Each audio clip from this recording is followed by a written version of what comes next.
5185.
I've signed in 6 times.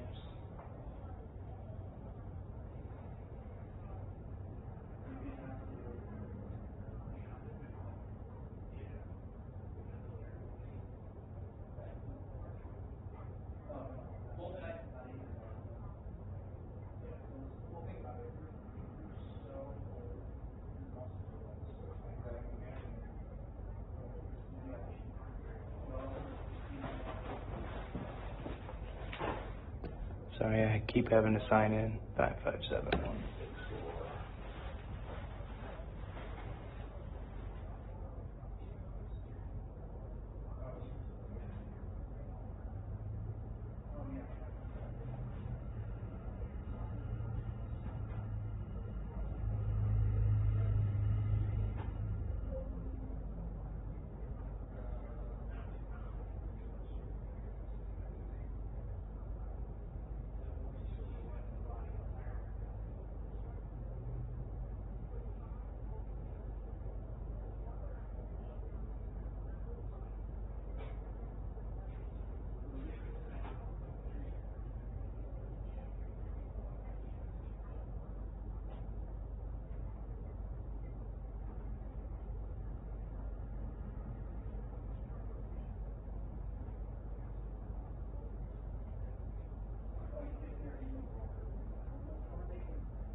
Hey Keith.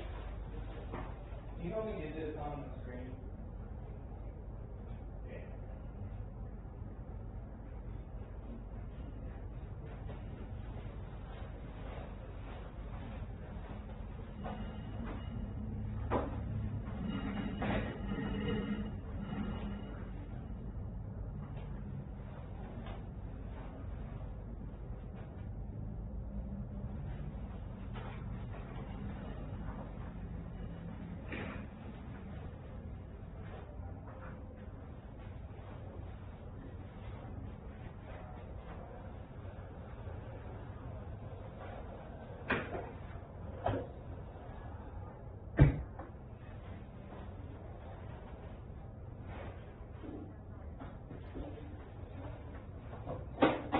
It's like a wireless way to do it.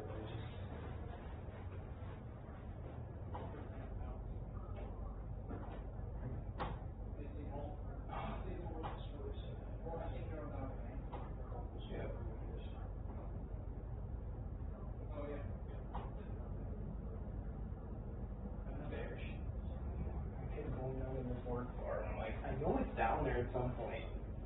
I've done it before.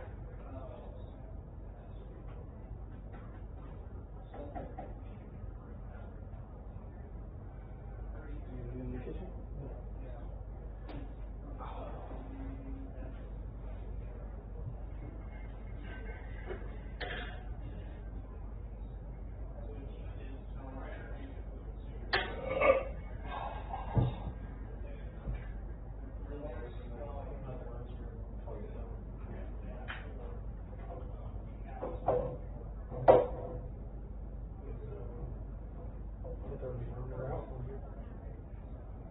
Everything but that.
Yep.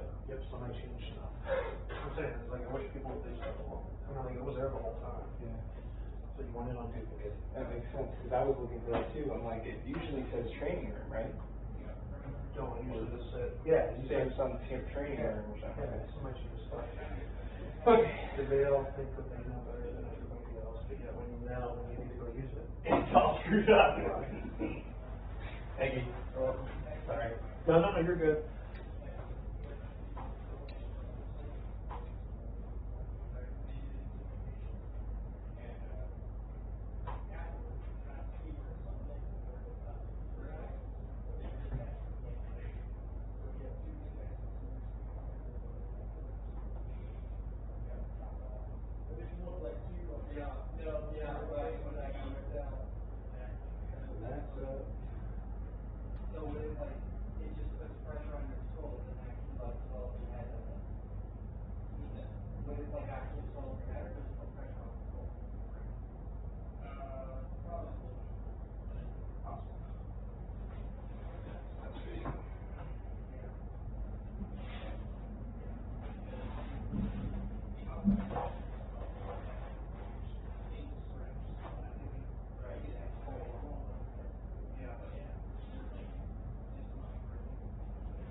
Alright, Tyler, you want to help me?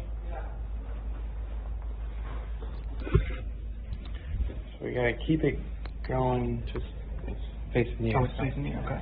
Do you want it on you? Yeah. I'm just going to set it up real quick. And then we'll call Chuck and see if he wants to start. You know what the time is on that? It says 14:48.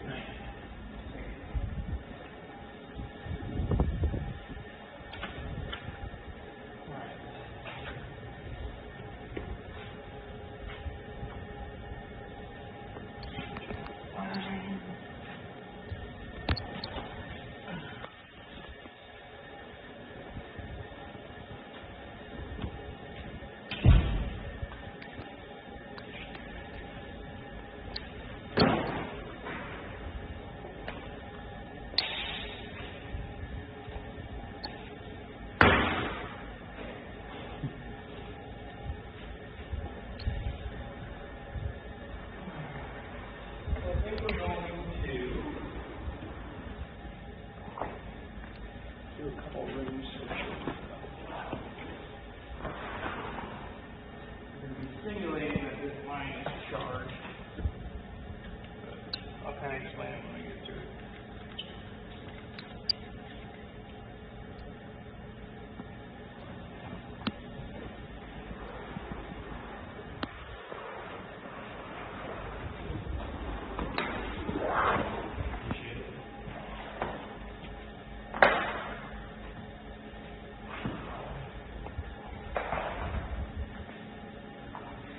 What do you want to roll?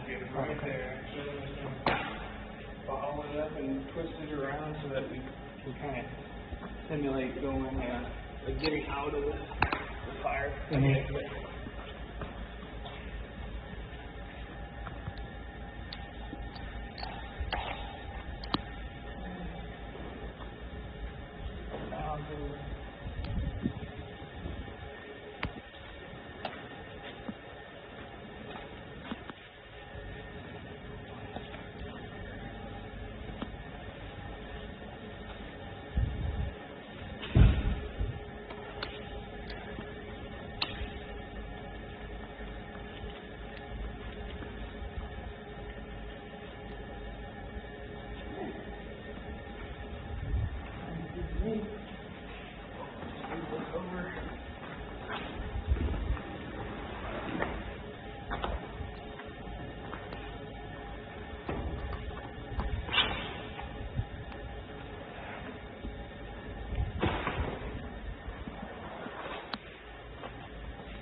Okay. Doorway. Search. Okay. Just gotta find a body.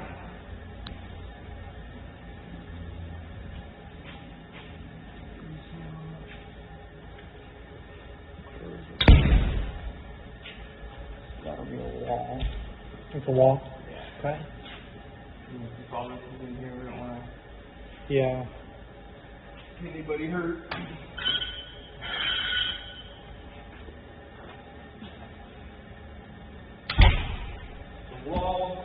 Wall, search, search. That'll work. Alright, we'll go get it done. You ready? Yep. We had to put them up here.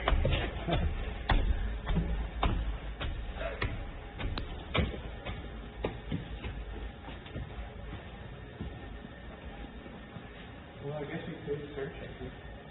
Oh, we could.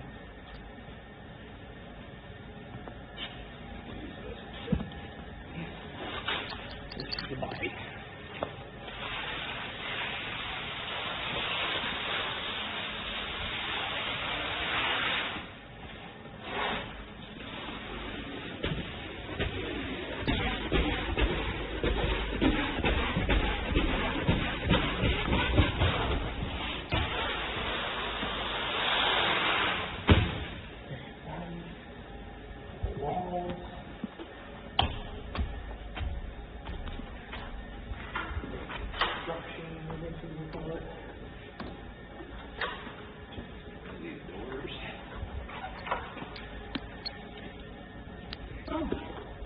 Thanks, Jay. Random screws.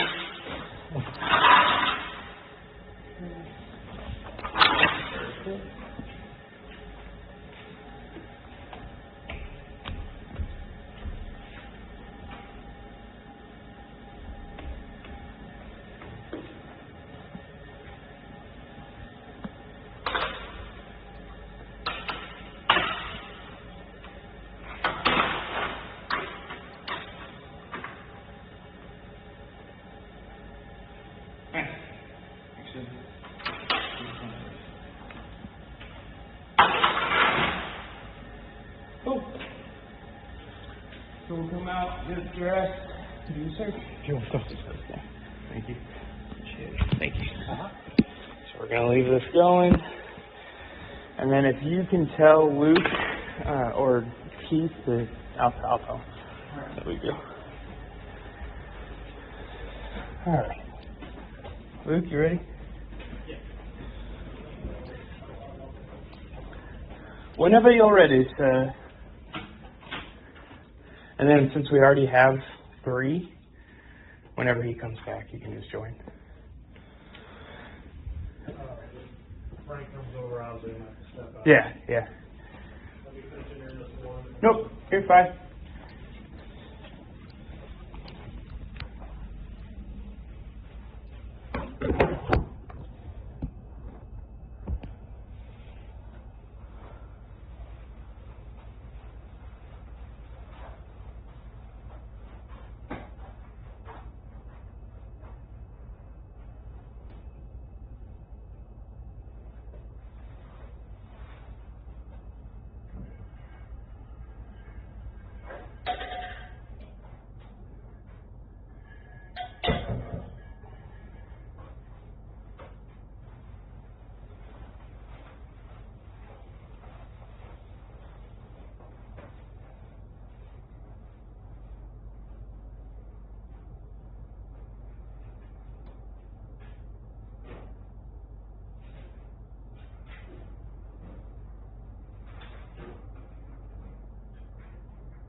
Hey, come on in.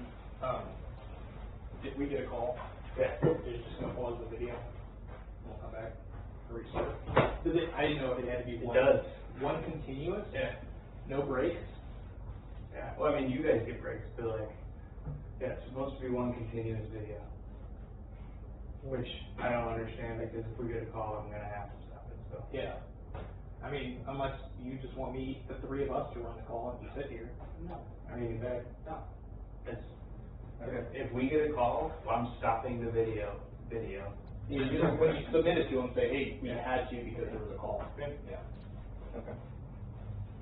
Alright. We'll wait for Jeff if you want, we can wait for Jeff.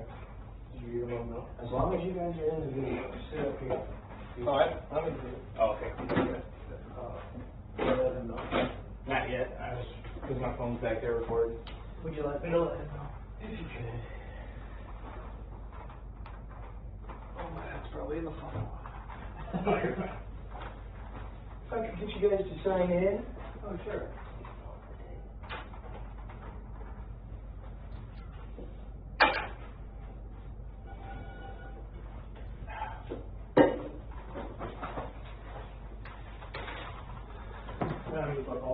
I'll put that in. Alright. That's shiny. Look at you still on the floor.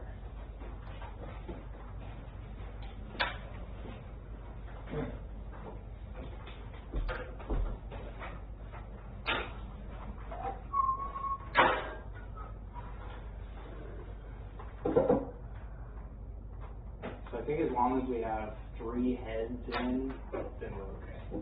So, you just want to start? Well, because I know Keith's gonna have to get up and go, so just in case. Well, I mean, I should check.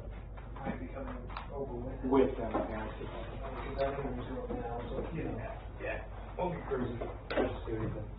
Okay, so, hey everybody, I'm Tony. I am going for my Instructor 1 certification, so we gotta go through a nice 2-hour class today. We're gonna do search and rescue, and it's straight out of the 7th edition of the Essentials of Firefighting. It is chapter 10, so it's going to be structural search and rescue. We're going to go over not the whole entire chapter, just kind of bits and pieces that I was assigned. So hopefully we won't be here for too long, but we'll see. But I just want to let you guys know there is a bathroom right outside the door to the right. If you guys need to use it, please feel free to. This is in no way, shape, or form an official class. So discuss. You know, I am one of those guys that likes the talking more than the talking at. Cool? Okay, so we'll just kind of dip into it. The objectives for the class that we're doing today is going to be basically just 3 objectives that we have. So it's going to be to explain the best practices to ensure firefighting survival during interior operations. And those JPRs for NFPA 1001 is 4.24, 4.35, and 4.3.9. The second one is going to be describing structural search and rescue operations. That's going to be JPR out of the NFPA 1001, 4.2.4, 4.3.5, and 4.3.9. And then the last but not least objective we're going to go over is just describing victim removal methods. That's going to be JPR 4.2.4, 4.3.5, and 4.3.9. After that, we'll do a couple skills, just victim removal, primary and secondary search, and, actually just primary and secondary search and lift and carries. I actually added an extra one in there for you guys. So, we might do that too. I don't have to bring the fast one for everybody. Yeah, did you share? Did you make a new batch? This is the sales Aren't we yesterday. a team? You're not gonna want this. Interesting. Yeah, Okay. all the way over there. Well, you know, win the surprise. This class is over. Don't be like this. And I say, wow, Tony, what a great job you did. I will make you personally a whole batch just for you. I appreciate that. I really appreciate that, actually. Okay, so we'll start with objective 1. Hello. Hey, how you doing, sir? How are you? Hey, you know, we're gonna be interrupted just yeah. Heidi's just showing up. Not a problem. As long as we got 3 heads in here, that's the minimum. So thank God for Tyler, right? So just briefly, we're going over search and rescue and structural interior, our interior operations. So we're going to start with objective 1. Just basically, we're going to explain the best practices to ensure firefighting survival during interior operations, like I had explained a little bit earlier. First and foremost, you're going to want to know the 3 objectives, right? The 3 objectives and the primary objectives of search and rescue is to recognize the potential hazards we're entering. Just that in general is pretty important for us because it's going to keep us safe. We identify them first, then we go in, instead of going in with our no preparation whatsoever and then saying, oh, we do have some hazards going on in here. So better to be prepared than not to be prepared at all. These 3 points are foundational of search and rescue, and we must perform search and rescue skills quickly, but also do it in the safest manner possible. So rescuing lost or trapped firefighters is also going to be something we cover. Calling out maydays, that is in this chapter, but we're not going to cover it as in depth as the actual chapter would be.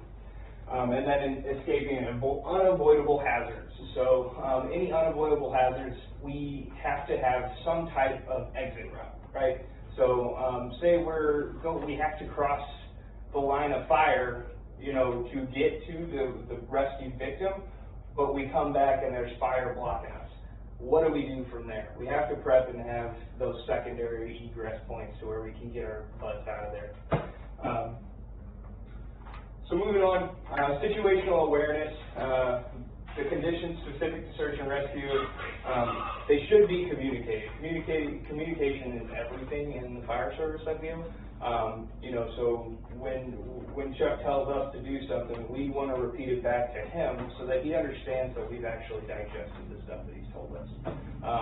If we don't, it leaves a gap of communication. It almost makes him wonder, correct? Yes. You know, like, did he even hear me? You know, so it's very important to do that type of stuff. It's very important to check out the location and the extent of the fire. Changes in heat levels when we're inside. You know, anything that's going to contribute to, okay, something doesn't feel right. You know, we're about to get to a flash point. You know, you start to see furniture starting to smoke. You know, things like that, where you're like, okay, it is heating up in here. The back of your ears start burning. You know, those are the things that I don't think the book truly teaches. The indicators that we all truly feel inside the fire. Those are the ones you want to go with, the gut instincts. You know, so if I feel the back of my ears start burning, I know it's turning up the heat. You know, like I've told you don't pull the tick camera and go, oh yeah, exactly. look at the temperature. Exactly. So why waste the time of taking out that tick and trying to do something when you already know, oh, it's hot. We probably should back out a little bit. Yeah. For instance, in that 3-alarm, you know, I remember going into the warehouse and it got super hot behind us, actually, and I did feel that burning on my ears, and I did say, Chuck, I think it's a little hot in here, and I think he remembers that. But we backed out, you know, we did, because we knew that that fire had roped around us, so we don't want to get caught in a warehouse fire, especially with that. So visibility, if smoke's banking down to the floor when it was at halfway, something ignited and something is burning a lot quicker than we thought, you know, speeding up the process. Be cognizant of all of these things. I'm not one to just sit and read all of this, so if you guys can, you know, read along for reference. I'm going to throw in my reference points that I think are more pertinent. So, another condition specific to search and rescue that should be communicated. Knowing the locations and the number of victims that we're going in. Are we going to know that every time? Of course not. You know, but having an idea gives us a direction and an approach that we can take to get in there and rescue them successfully. Always checking our air supply, you know, and knowing the indicators of, okay, my air is too low, I have to get out. You know, having those reference points on your own, because you know, I breathe a lot quicker than Chuck. You know, I breathe a lot quicker than Keith. You know, so I know that my air is going to deplete probably a little bit quicker. So being cognizant about that, is I think important, because you can communicate it instead of saying, well, if I'm out of air, I'm going to go ahead and leave you. You know, so you never want to leave. Well, you don't have the alarm go off well before you're fully out. You know, and if you're working with a partner, they'll hear that. But think about this. So your indicator goes off, right? Yeah. But I consume air faster than Keith. So Keith has in his mind, okay, he's got 15 to 20 minutes left. I probably have 10. You know what I mean? So it's very situational and specific to each firefighter. Okay. Okay, so what conditions should be reported to other team members and supervisors during search and rescue operations? Leaking flooring, or Yeah. ceiling. Yeah. Anything that's Well, how would you tell? wax. You sound the ground ahead of you, and you know that there's a bad spot in the floor. What's it feel like? Or you spongy or is it hard? I mean, if the visibility is good enough, you might just see it. Yeah. But you want to be looking for that spongy floor. You know, that you know when you step on it, you're like, okay, I ain't stepping there again. You know, Like walking on a trampoline. yeah, exactly. No, like when you walk and you can feel the floor. It's just a carpet. Exactly. Yeah. Exactly. It could just be the antique store. Yeah, it could be. You know, but I remember. No, I was just gonna say, like, you're increasing smoke conditions, Yeah. your heat conditions. burning behind the ear, right? You know, or even, you know, taking the tick out and saying, holy crap, that fire's a lot bigger than I thought, you know. You know, something like that that is an indicator of, hey, stuff's about to hit the fan. I would say even, like, if it's a hoarder house, like, we can't gain access to here because this is blocked. Yeah. Something like, in case you do have to go climb over some stuff to get out over there, you either know you're going to have to find another exit or you're going to have to climb back over the same 100%. stuff to get back out. Well, and especially if that fire load catches on fire, you know. Or that, You're laying on the fire load in some of these extents, you know, in the hoarder houses. So, yeah, you're right, 100%. Like taking note of that. Houses aren't designed for the hoarder load either. And they are. Yeah, that's You know, What was that? Houses aren't designed to support the load. they're not at all. You know, so think if that happens, you know, like, You mean, when you say load, you mean fire load, you mean weight?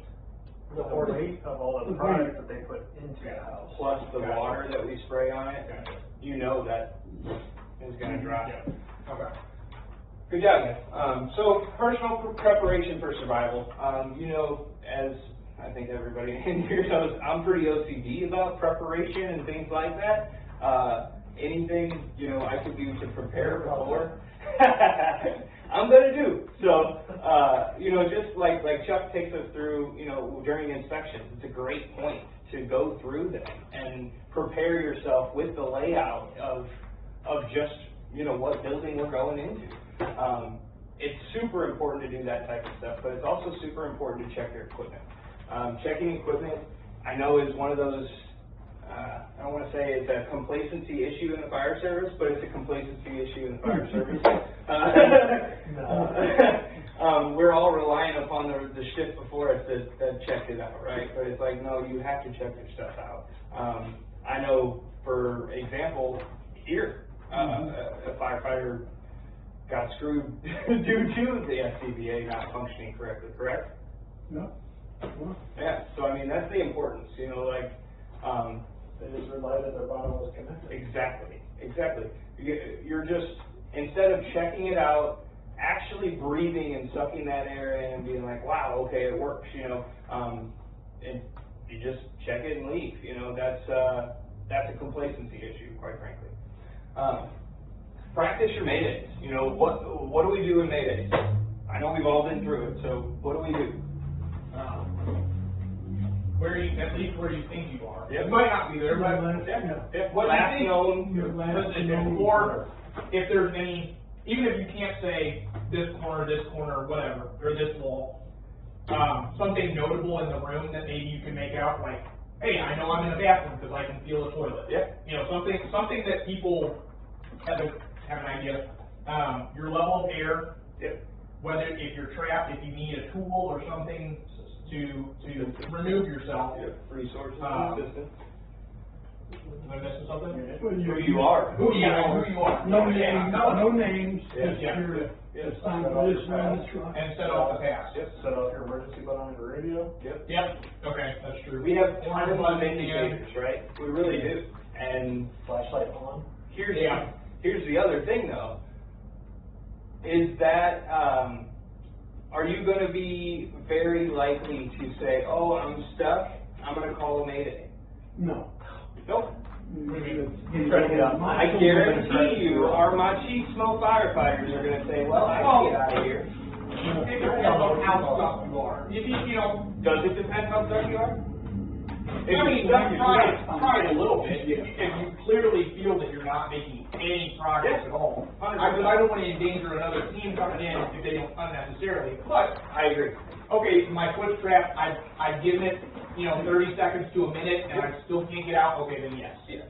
Good. Yeah. No, and that is one thing I wanted to make sure to stress on because, like, I've had to call a mayday on myself, and did I want to? No, I sat there for a good 5 to 10 minutes, I think, before I was like, okay, I'm going to go ahead and call a mayday. Because Were you alone though? I was, yeah. Okay. So that's another thing. Like sometimes, if you're working as a partner team, maybe you don't need to immediately call a mayday because you have something that you can work through. Yeah. Now, if they say, hey, look, I can't help you because I'm just one person, we need more people. Yeah. Go ahead. Now, that's the other thing. Would you leave your partner? No, you call in a RIP team, you call in Good. more assistance. You don't say, okay, well, let me go back out. See you later. You know, stay with that person until more help arrives. Good. Yeah, I agree. Yeah. Well, and but did you say how much air you have when you're calling it? Okay, good. Who, what, when, where, how is always a great way to And then you remember. just set up all the emergency stuff. Definitely. Yeah. Hit that red button on your radio. Make yourself Get loud your and pass bright. alarm. Exactly. If you got Turn your light on. You got a bang on a wall. Bang a tool, break a window, like reach around, you know, hit a break a window if you need to. Yeah. You know, just to indicate where am I at right now. Okay, so physical and mental stuff to kind of prepare for this search and rescue type of thing. So we're going in. Tyler kind of had talked to me earlier about search and rescue and how he likes it and stuff like that. Tyler, were you ever blindfolded when you did it? Not yet, yeah. Nice. So you fill it up with smoke and then blindfold Right, and then yeah. go. That's what we're talking about. You have to practice like the conditions you're going to be presented in. So training, like it's a hazardous condition, like the smoke is banked down to the floor and we can't see anything, doing it blindfolded is the best way to do it. Because you're going to be more reliant upon this. You know, what am I doing here? Where is the victim? You know, where is my hose line? That type of stuff. Look, listen, feel. We can't look, so we have to listen and feel. Cool. Practice your emergency exits. Practice your bailouts. I know not a lot of people like to do it because it's a work comp issue, but practicing bailouts is very important. Exactly. Don't create paperwork and don't be on work comp. But you know, practicing bailouts I think is very important. Even if we only do it once or twice every now and again. You know, just having the, you know, like we did the other day with ladders, getting the victim out of the window and saying, okay, how am I going to carry this victim down a ladder without falling? You know, you've experienced that. It's hard. Well, the way they said it made it a lot easier. 100%. Not having to, I mean, typically you have the 21 to 30 degree angle. 45, right? They had Yeah, more than yeah. 45 for Yeah. going down. Victim, you For want a victim, to- it was 45, and I felt it was much easier versus Yeah. 100%. just climbing, made it Right. rapid. Yeah. Yeah. What would you like to Gravity puts more of that weight lean down. forward and just slide with them? Yeah. Yeah. No, you're right. So gravity puts more of that weight onto the rails than onto you. Exactly. Exactly. It's almost like carrying that ladder up the ladder by putting it onto the aerial and Like- moving it It's up. like using your fulcrum points. Yep. Have you done where you dive out the window and you hook the ladder and Yeah. swing? We had to do that in the academy. You guys didn't? Yeah, no Okay, way. yeah. Okay, I didn't know that was. We've done that several times. Which that, is that what you're talking about, the work comp injury with the shoulders, just. Oh, yeah, no, that's Okay. exactly what it When is. when Brent was crewing down to the scene, they had about four Four? or five people. Yeah. They did the rope bailouts. They did the no ladder. No, they. Oh, That was the Scott pack things. You But, sure? yeah, that was the belt pack. well, yeah, that's gonna do it for sure. Well, that's also where Byron got tied up on the tower when he went to try to get rest, was the Yeah. things. Jeez. Those things are not cool at all. Yeah, yeah. Well, so more importantly, right, so like repetition is key. Repetition is key. What is key? Repetition. So, you do it more, you're gonna learn it more, right? Muscle memory is a thing, and I think we've all learned that in medical school because that was one of those things that if you rammed it into your head, you knew it. But exactly. I'm gonna memorize it because I have to. I have to. So we just want to prevent any injuries possible. We want to prevent death, obviously, but unfortunately that does occur. So be cognizant of what could be so that you can put things in place so that they don't happen. Cool? They're high risk low frequency. Exactly. The square. What, isn't that what it is? High risk, low frequency, high risk, high frequency. Yeah. So just kind of continuing on to that, know your duties. I kind of mentioned this earlier. Repeating what you've been given, what job you've been given to do back to your superior officer is very important. Because freelancing can't really happen on a fire ground unless we do it safely. I do not know what you Know your physical limitations. Know your physical limitations, and I know that is kind of tough. But I mean, me the other day on the fire, I was like, guys, I'm gassed. It's hot. This is my first time back in 2 months. I need a break. I need to breathe. I'm about to my heart's about to jump out of my chest. So vocalizing that. Yeah, exactly. But vocalizing that is important.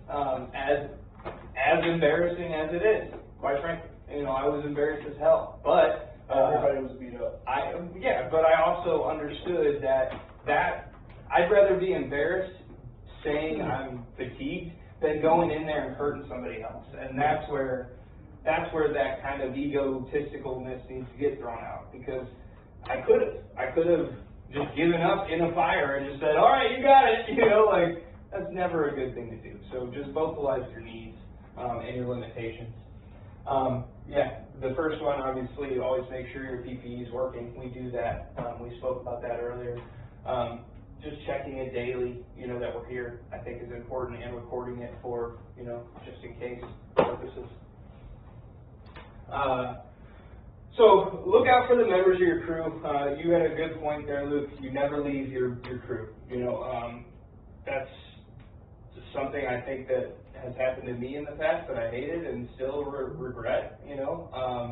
So don't be that guy that leaves your partner and then your partner is left with the feeling that I have. Now let me ask you this: if you get physically separated, like due to a root collapse, something happens. 100%. You don't leave them intentionally. What do you I'm do? in this part of the house, you're in this part of the house, we don't know. Yeah. Do I leave and go out? I mean, I don't want to stay. I don't have a job now, right? I'm not with you. Both of you should go in there. Yeah, that's what I was going to say. Is if you get separated. Well, if I can see the front door, if I'm just right here, I can walk straight out.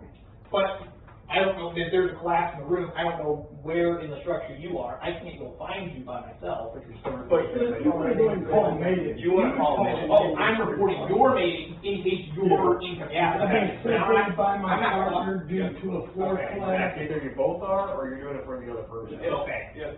Yeah, because 2 Maydays means, okay, they're both at least okay. We're going to go find them. Yeah. 1 Mayday means, okay, the guy witnessed someone get incapacitated. Now we got to go find that guy. So leave the structure No. if I can. No. Okay. Right?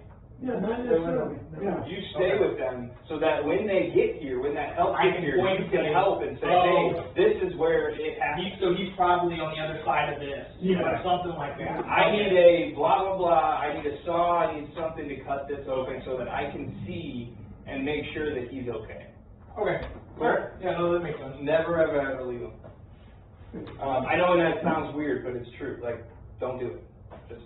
Well, that's what I mean, that's what I was asking, because I'm not leaving them because we're separated, but Sure. I get what you're saying. Yeah. Okay. Well, that's point of contact. No, I just gonna say, if you don't know, you just lost your partner, it's dark, you don't know, but did a floor collapse, did something come down? That's true too, because there could be other hazards I can't see, Yeah. right? Yeah. If the floor collapsed here and he fell, how do I know it's not, Well, say you take a step back and now you're falling through. Exactly. So especially with that structural integrity that just collapsed, Yeah. you're literally That's what it makes me, if there's enough collapse that I'm like, oh, maybe I shouldn't be in here anymore, makes me want to get out, you know what I mean? My center on a support beam. That's true. That's true. Cool? I don't know. Yeah, just talk to command for Yeah. Yeah. I'll tell you what to And do. yeah, so if you can get yourself on, get yourself out, we got a red team coming in. Exactly. Okay. But you Wait want to for call orders. Yeah. We'll put it that way, right? Wait Yeah. for orders. Okay. So knowing your limitations, specifically, I mean, what is the temperature our turnout gear has to last? Keith, don't answer this. In order for us to be able to know our limitations of a fire, what's the temperature rating that they normally have? 900 to 1,000. What do you got? Take a guess. 800. Okay, Jeff. From all hazards from just basically, like your Well, the first fail point is temperature your gas, hazard right? for your turnout gear. Oh, turnout, okay, I'm thinking, because it's only a couple hundred degrees for your mass before it'll start to melt. Yeah, that's the first fail point. Yep. Well, But like looking the in code higher, but I and- was thinking it'd almost be closer, like maybe 5 or 6. I really, So our gear, I per know the rating, 1,000. per NFPA, goes up to 1900 degrees. 1900. Wow. But it can only last, Mass, yeah. it has to last Handsome jacket. for at least 17.5 seconds. Oh, So, okay. at 2000 degrees, it lasts for 17.5 seconds and then it's gone. So, that in extent is basically saying, hey, if you're getting into a really hot situation, 2000 degrees I would never be in. yeah. Quite frankly, like, Yeah. we shouldn't be in, Well, you inside have a fire about that's how much 2000 you would degrees. still Yeah. feel that, even if you're Oh, not dude. on fire, you know, Your helmet would be you're melted, gonna your feel face that. mask would be melted, you'd be feeling it. You'd have burns. You'd have Yeah. second degree burns at the stuff that's exposed. Oh, yeah, you're right. So, that's what I'm saying, is know your limitations. That might be rated up to 2000 degrees or 1900. That's right. But you know Yeah. that anything Yeah. past 800 is basically untenable anyway, right? Yeah. So, know your limitations. You know, you start to see, like, I remember in one fire that I had in Ferguson, I started seeing a bubble forming on my bill. Oh, wow. And I was like, okay. Yeah, no, I think I remember him showing us in the fire room, I think it was like 1,000. Yeah. Yeah, In the and fire literally room, that's, it was Oh. close to that. that's hard to handle. I'm With- sure, with, yeah, but you it know, gets hot, but I think humanly, correct me if I'm wrong, but I think up to 1300 Yep. degrees. Yep. In your gear. In your gear, it's like the most you can 100%. stand without. You'd be able to And handle I know it. that was our silvers in the Air Force, what, but I remember they said. Yeah. It's like ready to But I thought you were asking when my gear would start Start to to melt, yeah. carry. Yeah, that is about 800 degrees. Yeah, okay. So at 800 degrees, that's when your face mask starts to melt. Okay. So for your Yeah, because I remember them saying, if you ever feel like it's melting, do not touch it, because you can. Oh, yeah. Oh, yeah, Don't, don't don't smear it, don't, because it'll compromise it and melt in on you. Yep. So yeah, know that stuff. What's our bottle? What's the time frame for our bottles, and what's the PSI? Depends on how fast you breathe. Exactly. But But what's the the general average range? breathing, it should say A half an hour. Oh, Thank you. I was hoping you were going to say 45 minutes. That's what it stands on the bottle. That's what Well, it that's the says. air. But Well, generally it's speaking, we got about 30 minutes. Because, okay, 45 minutes, not working hard. Not Sitting at that desk, you got Actively working 30 minutes or Yeah. less. So, how much time can you air conserve 1,000 PSI? Sitting here? I don't know, we played basketball that one day, put the mask on. That's what I'm saying, how like, long we need to down. know that stuff, right? So like, we should know that, like, so, we did the air conservation in the academy, right? We were Yep. down to that red little triangle, Yep. and then we just depleted it until there, right? Yep. So, whatever your time frame was there, we should probably do that nowadays, just In to the check. day, you just sitting in the cabin, Yep. just breathing, Yep. Mhm. leaning against the Yeah, wall. leaning against the wall and just, you know, resting. Do you guys remember how many minutes you got? I got an hour and 14. Really? Yeah, that was one thing I was like. When it was already raining? Yeah, when it was already vibrating. Do you remember? I don't remember the exact number, but So that was- I got it to I last was- longer than 45. I would Wow. skip breathing every 6 seconds, is what it was. But that's once your alarm went off, right? Exactly, yeah. Pretty good time. Yeah, but, I mean, Yeah. I was also a little Oh. more in shape then. I know we've been at, here at our old fire station down, built down the basement. I don't know what kind of time, I know I didn't get no longer, I think I got like 54 minutes. Yeah, I mean, and anything over Yeah. 30 minutes is Yeah. generally, you're okay, you know, because if it takes 30 Yeah. minutes for someone to Right, rescue you, to find you. that's gonna suck, you know, like, Yeah. Well, and you have to think about it this way too, so like, in an ideal age condition, we're not gonna be just chilling on the floor, practicing our skip breathing. I'm gonna be freaking out when I call the mayday. Yeah. So my breath's gonna be a little Hot faster, hot so environment. I'll guarantee you I'm probably more around 35 minutes than an hour and 14, because I skip breath, you know? Yeah. So what, to an extent, yes, it's good to know and do that type of practical, you know, practice it, but also nothing's gonna get us amped up like a fire does. Yeah. Yeah. So just be cognizant about that as well. We'll get you out there playing basketball again for 30 minutes and then let you try it. That would be a great way to do it. You know, get you all worked up and then sit down and try it. Because that's a little bit more. Yep. So practicing situational awareness, looking for signs of the key fire behavior indicators. What would that be? Breathing smoke, right? You know, charring anywhere, you know, flames coming out of some type of place that you didn't realize were coming out of. Yeah, exactly. Look, listen, feel. I hate that they say watch for changes, because we're not going to be able to really see much inside the fire. Now, commands outside of the fire, they're going to be reading that smoke. They'll be seeing what we're doing interior. They'll be seeing the steam conversion coming out of one side, the puffy smoke coming out the other side. You know, they'll be able to read a lot more looking than we will. We'll be more having to focus on the feeling and the moving around type of thing. Be very aware of the conditions that present leading to flashover and signs of backdraft. Recognizing those conditions, these two events are the two most detrimental events that we encounter. They really are. So, And that's just furniture off, guessing? backdraft and or flashover? No, the Flashover is when the contents in the room reach a point where everything just catches. And you're still gonna have that smoke bank down? Because if you are, then how are you gonna see You'll notice. stuff in the room? Oh, you'll feel it. Oh, okay. You'll Because feel it'll be a it. very, very quick. Well, and dude, Right. honestly, like you guys can attest to this, but if you get a heat, that's really a heat, it'll push you to the floor. Oh, like you Literally, you won't it'll want to stand. force you to the ground. That running on across the ceiling. Yep. You'll see it running across the ceiling, but you'll also That's a rollover there. That's rollover, yeah. But like flashover is when this table will start smoking simultaneously. This one will start. Everything shares will start smoking. And then you have about 10 to 20 seconds before this whole room is up in flames. Yeah, At one time. from rollover to flashover. Yep. And then a backdraft is what? No You oxygen. introduce what? You introduce oxygen. And then you open the door and Yes. it creates a bomb. Yep. Because So there was a vacuum because created. it's sitting there waiting for the oxygen. It's like I have all the heat and I have all the tetrahedron. Yeah, exactly. I'm just missing oxygen. So any chance it gets to pop that door, So there's a lot of it's gonna suck it all in and blow up. There's a lot of fires that actually will self-extinguish because they run out of gas, Yeah.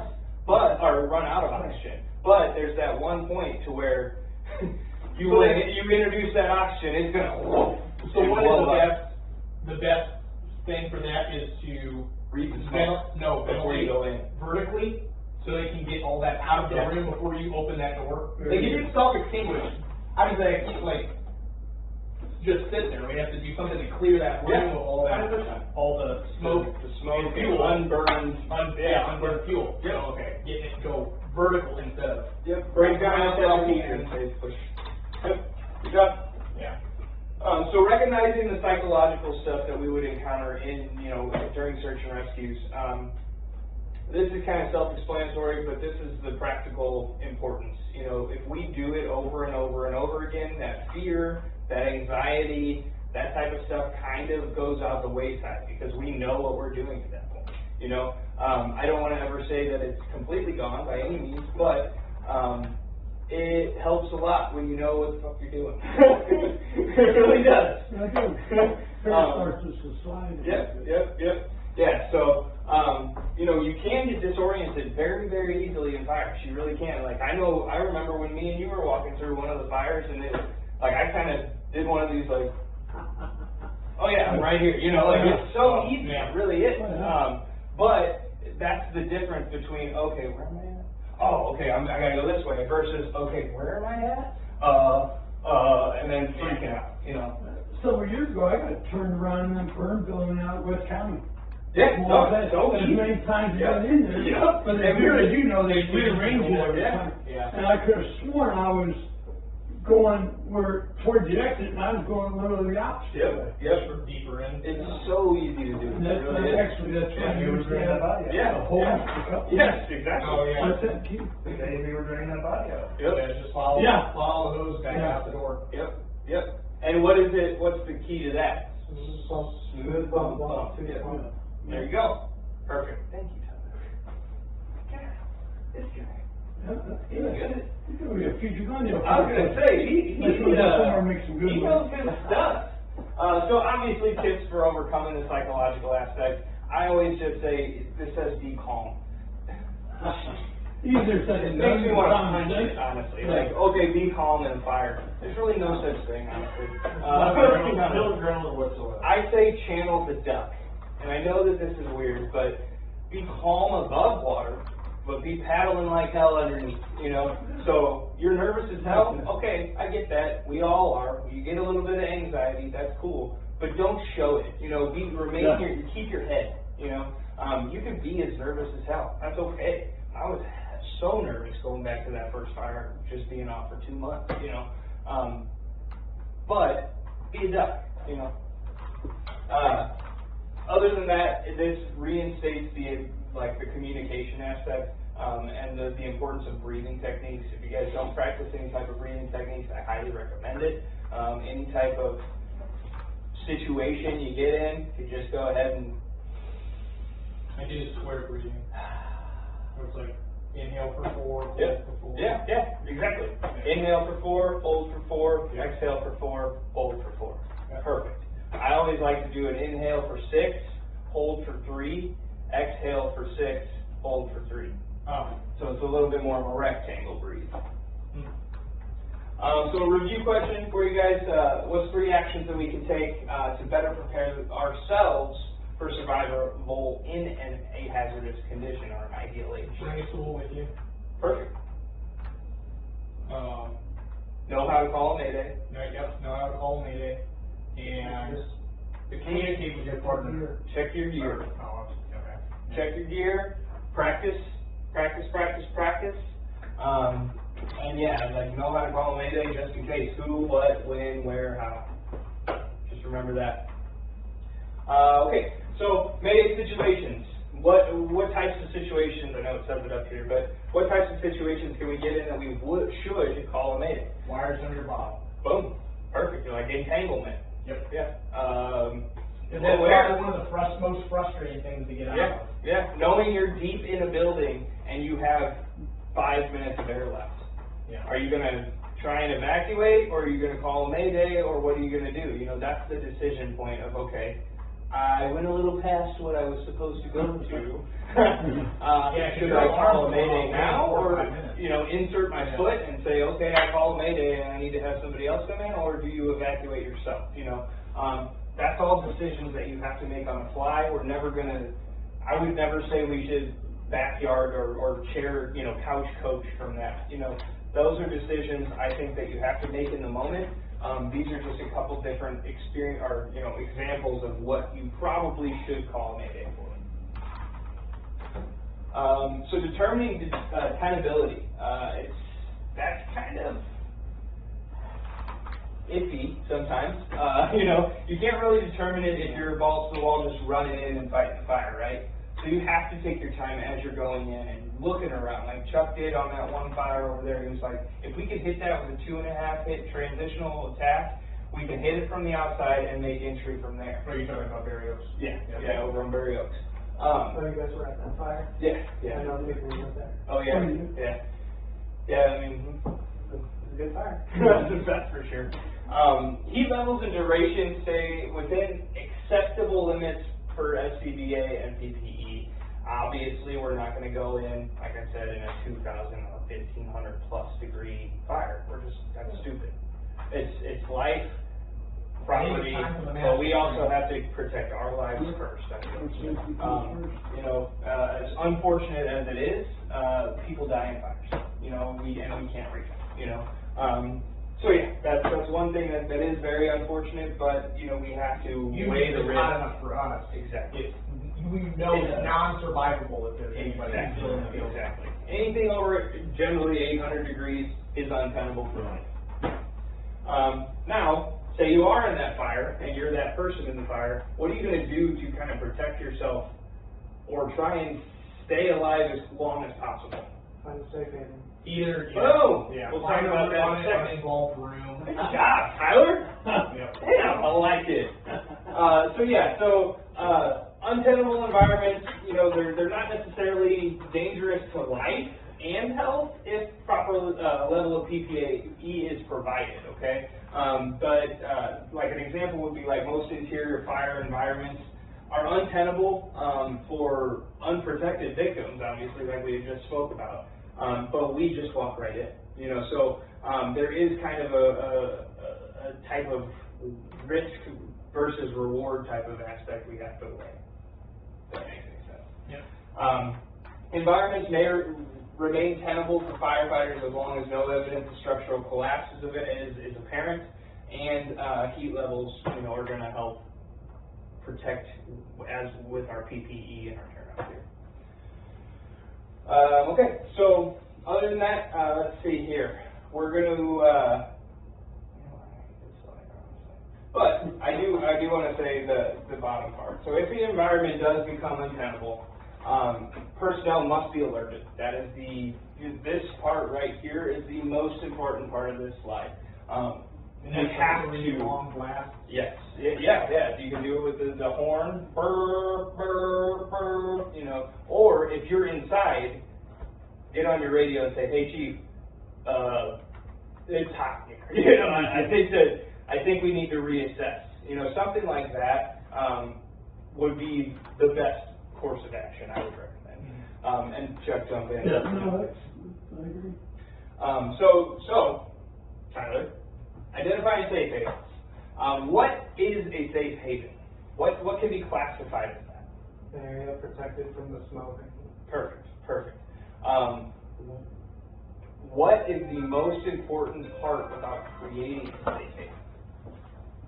Keeping the smoke out. Yes. How do you do that?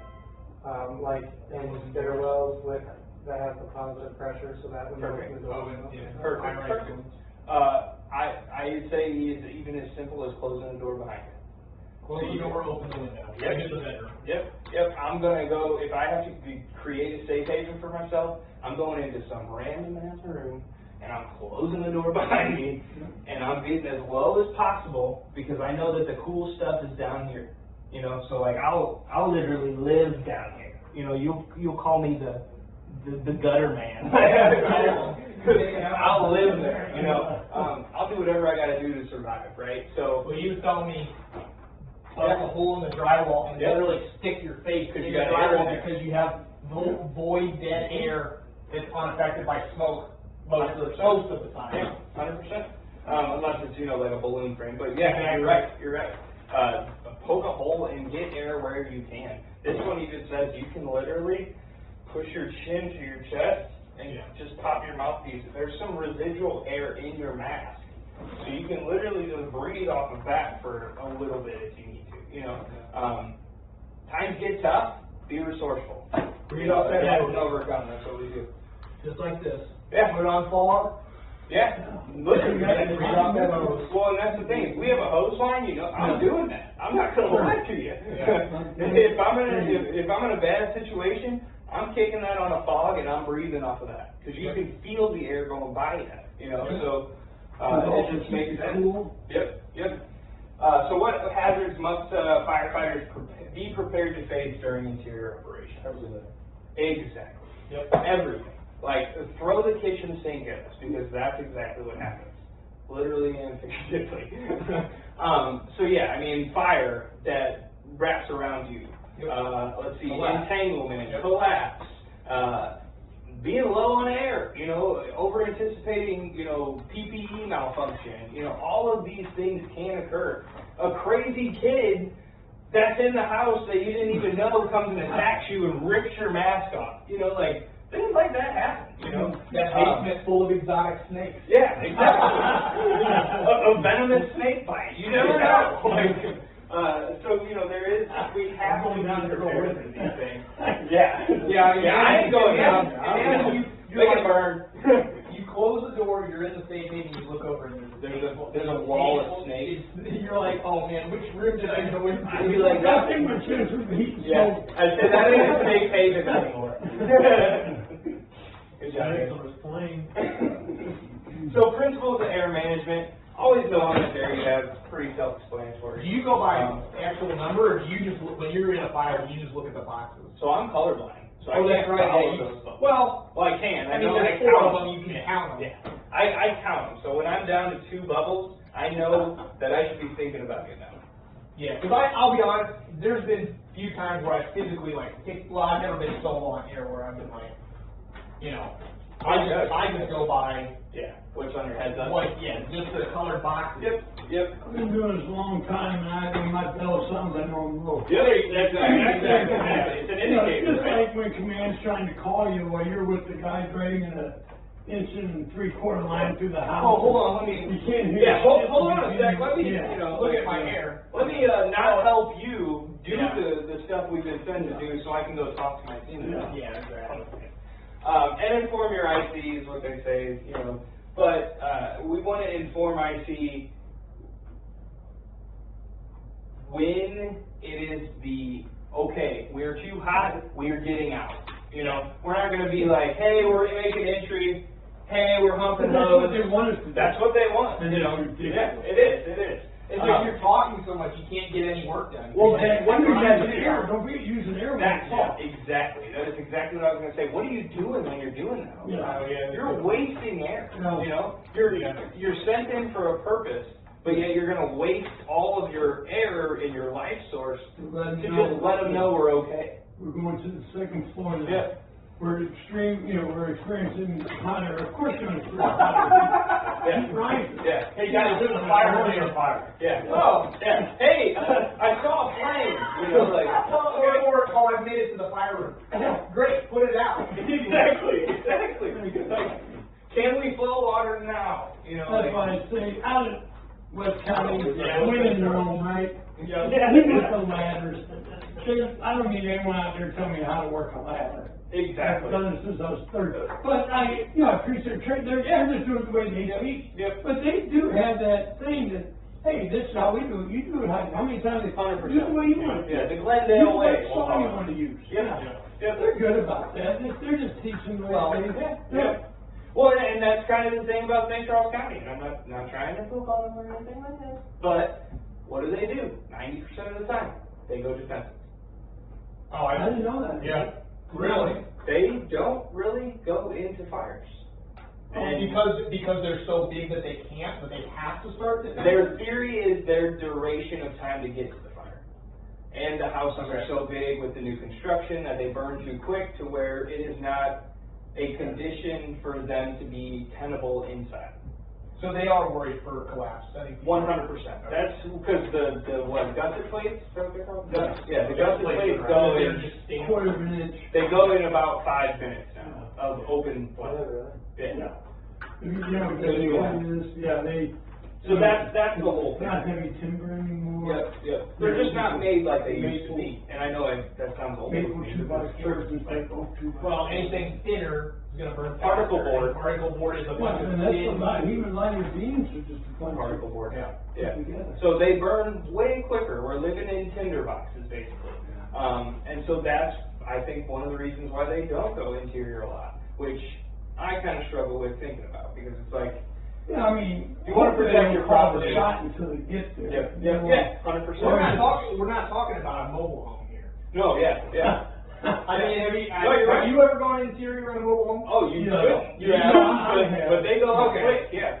I figure there's nothing left to say to those when you get there. There's no But usually reason. half the thing's gone. Yeah. Gone. Well, you can save half at least. You go in and cut it in half. Exactly. It is very situational, and we'll put it that way. But I will say their county, they are very focused on putting sticks up and doing a defensive fire. Because it's been proven that you don't get firefighters hurt that way.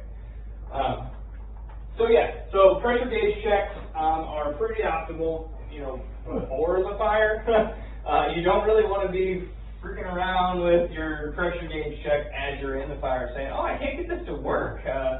you know, they kind of just stresses the important factor of checking. Let me go back to the truck and get another bottle. Exactly. Yeah. Yeah. Oh, we got Keith, he brings them to Yeah. We got the engineer hero. Every engineer should. Every engineer should. The pack fuel, yeah. I was saying, it's freaking mule. Yeah. Well, it has been our luck that he's always had to park at the very end of the street because they Oh, yeah. knock him all the way up. That's right there, but we get more involved than the other crew. So, Yeah.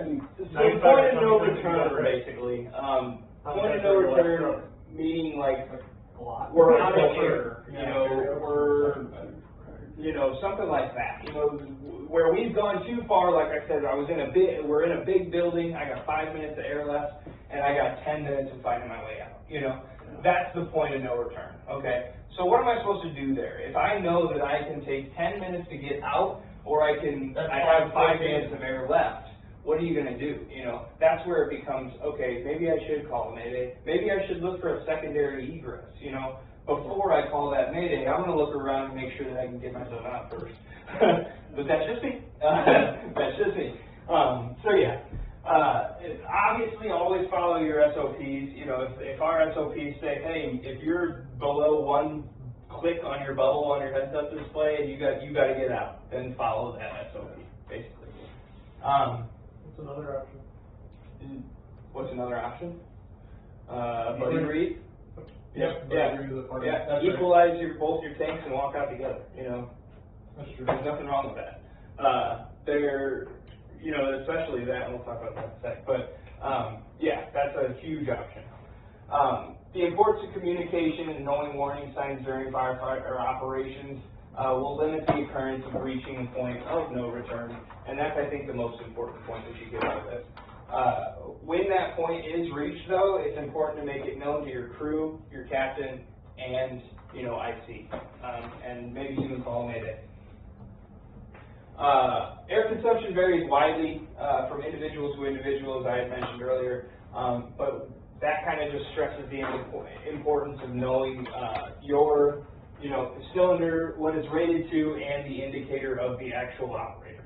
You know, I know I'm going to breathe faster, so I know I'm going to go through it faster. But that's something we should be cognizant on, instead of saying, oh no, I got this, you know.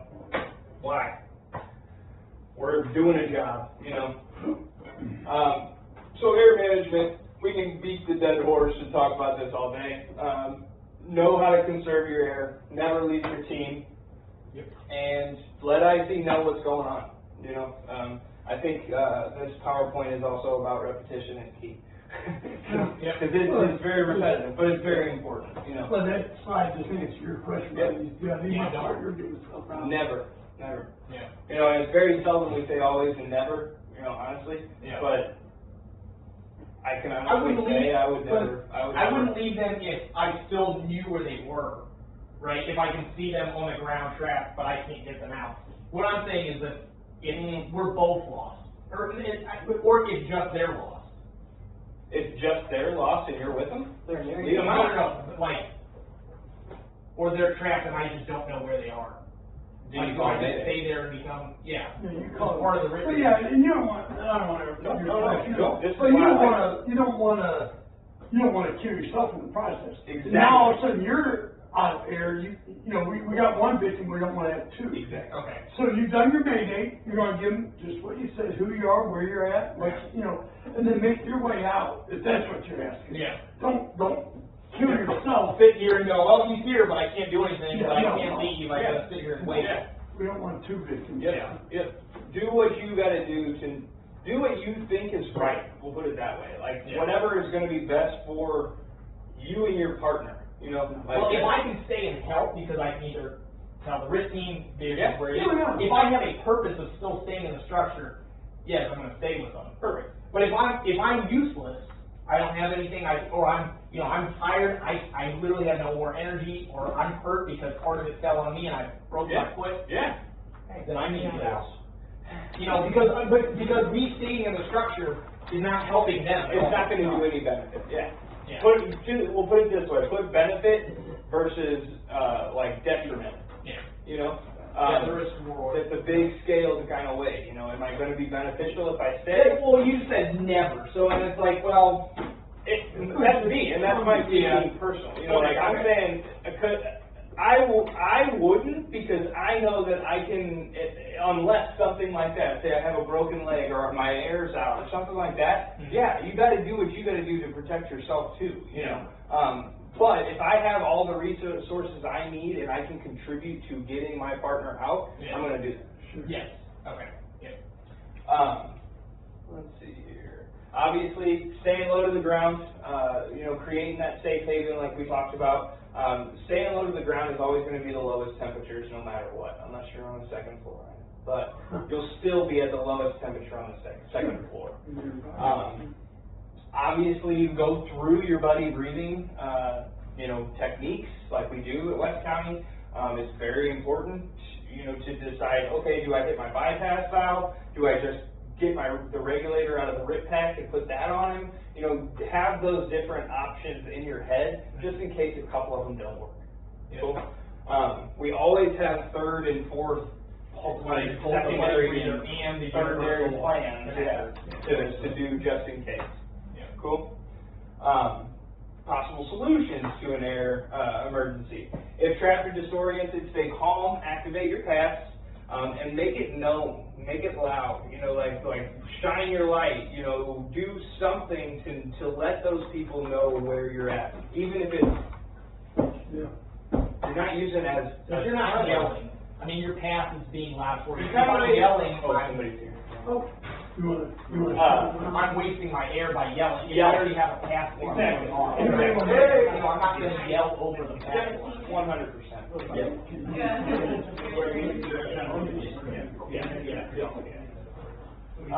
As long as there's three heads in there. If air runs out before your rescue arrives and there are no other options, create a gap between your chin and your mask, like I spoke on earlier, and you can then breathe just a little bit. A little air goes a long way because your oxygen will stay in your blood for how long? 6 minutes? Yep. Yeah. That's why, the new CPR rules. Yep. You don't have more to like compression than. Yep. Yeah. So you got 6 minutes before you. If you're having an air emergency, try to shelter yourself away from the ideal conditions, you know, in a safe haven. Always close that door behind you. Even a hollow core door is going to protect you. We saw that on the other way. the steel The garage, yeah, the Wasn't that garage. nuts? Yeah. Like, saved his house. saved his house, you know? And it was, you could tell by the way that door was bent, that thing was taking some pressure. After taking some heat. So what are three key principles to air management? Hello. Luke. Hi, Lee. Hi. Nice to meet you. Hi, I'm Tony. Hi, Tony. Nice to meet you. Hi, I'm Tyler. Hi, Tyler. He's one of our ride boys. I'll make you a city hall check. Yeah. Yeah. Good to see you again. Doing Party in the rep. Yeah, he's doing good. Nice meeting you, honey. Nice meeting you too. Oh, no, you're fine. So three key principles of air management. Breathing. Yep. Like to practice your special type of breathing. Always know how much air you have. Yep. And Know your appointment number. boom. Tyler. Also, seriously, I was like, whatever they're doing for you, man, keep it up. But yeah, and also inform your superior officer and IC of what the conditions are and what you're facing. So shelter in place. There's some keys to it, right? So always making sure you transmit your mayday. Trying to stay calm, but I say channeling the duck. You know, is the best way to do it. Breathe slowly to conserve your air. Stay low where the temperature is cooler. After completing your Mayday report, take these actions to help rescuers locate you. So, like I said, just igniting that pass alarm. You know, slamming the floor with something, with your tool. You know, banging it up against the wall. Do something. You know, you're going to use some energy, yes. But if you're doing it in a Poke your head out the window and and wait. Here I am. Yeah, but you know what I mean. Create some type of way that you will be acknowledged or heard. Continue to communicate when they ask. You know, say, hey, they're like, hey, they're coming to get you. say, okay, I'm still here, you know, just to let them They know know you're you're doing conscious. okay, you know, and you're still conscious. Yeah. You know, that's very, very important to do. Let's see, shining a light, we talked about that. Activate your pass, we talked about that. Make noise that draws some attention, you know, that's another thing we talked about, and shining your light. So that's perfect. Sheltering in place, again, activate that pass, you know. We're going to kind of go through that today in one of our evolutions of just basically exit strategies. We're basically just going to follow those line out, but we're also going to do a primary search. So we'll kind of maybe be able to use it a little bit. So what action should be taken if it is necessary to shelter in place? We just beat it. We just beat that dead horse. Activate the pass. Boom. Call Shine a light, yeah, shine a light. Yep. Make your place known. So what types of emergency situations will require a firefighter to shelter in place rather than escape? Fire blocked your entry, Yep. or you came in. Yep. You're lost. Yeah. Just disoriented, you know? Yep. Or even like Or yeah, collapse. There's something untenable. always- yeah. It gets too hot. You know, plain and simple. It gets too hot. If this other room is gonna flash over, I'm getting out. next door and closing it. Yep. All right. So, good job, guys. That's the first one. Describing structural and search and rescue operations is what we're going to next. So, we're going to talk about training and knowledge of structural searches. So, search preparation is important. It really is. It is. Let's see. So, the NFPA reports in 2015 that fires killed 3,280 civilians, injuring 15,700. That's in 2015. So I can only imagine that it's gone up. You know. That's U.S. data? Yeah. Okay. That's from NFPA. Okay. Yeah. So that's a pretty staggering number, quite frankly. 3,200 people die in fires every year. That's nuts. Now, were they alive when the fire started? Some of them probably were not, you know, because murder and then fire setting is, arson is a thing. Yeah. So yeah, there's a couple of those that could be skewed, but for the most part, that's a pretty staggering number. It would be worse if not for potential victims, firefighters located and removed, you know, during search and rescue operations. So if it weren't for us and our operations that we do, those numbers would be much higher, quite frankly. I wonder if is there a database on how many rescues are made every year? I'm sure I'll bet there is. Yeah. Keep track of how many. Yeah, I can look it up for you and let you know. I'm curious. Yeah. So to rescue victims, you must be able to conduct effective structural searches. It requires extensive training and a lot of just practice. You know, it really does. We have to search preparation. We have to have search preparation, which includes the inspections and the building plans that we do. We have to walk through those things, know where the electrical shutoffs are, know where the gas shutoffs are, know where all the things are that we need. Exit lighting. It's a thing. It's a thing. You know, we know that some of them don't work. You know, so imagine being a consumer in a structure that is on fire, and you're looking for an exit, and none of those things work. It's pretty scary. You know. What I like is actually having reflective stuff on the bottoms of doors. You know, just to you know that says exit. I know it's not something that a lot of people do, but you can see the ground easier than. That's the last part to be involved exactly. with. Exactly. We're not going to be looking up to see an exit sign that's already burnt up. Yeah. You know. So yeah, that's kind of my thing about that one.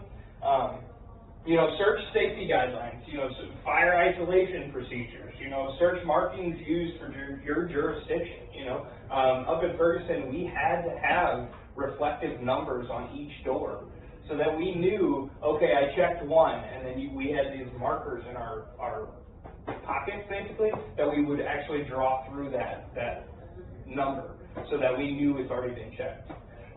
We'll kind of talk about that in a little bit too. Know your primary and secondary search techniques and what works best for your crew.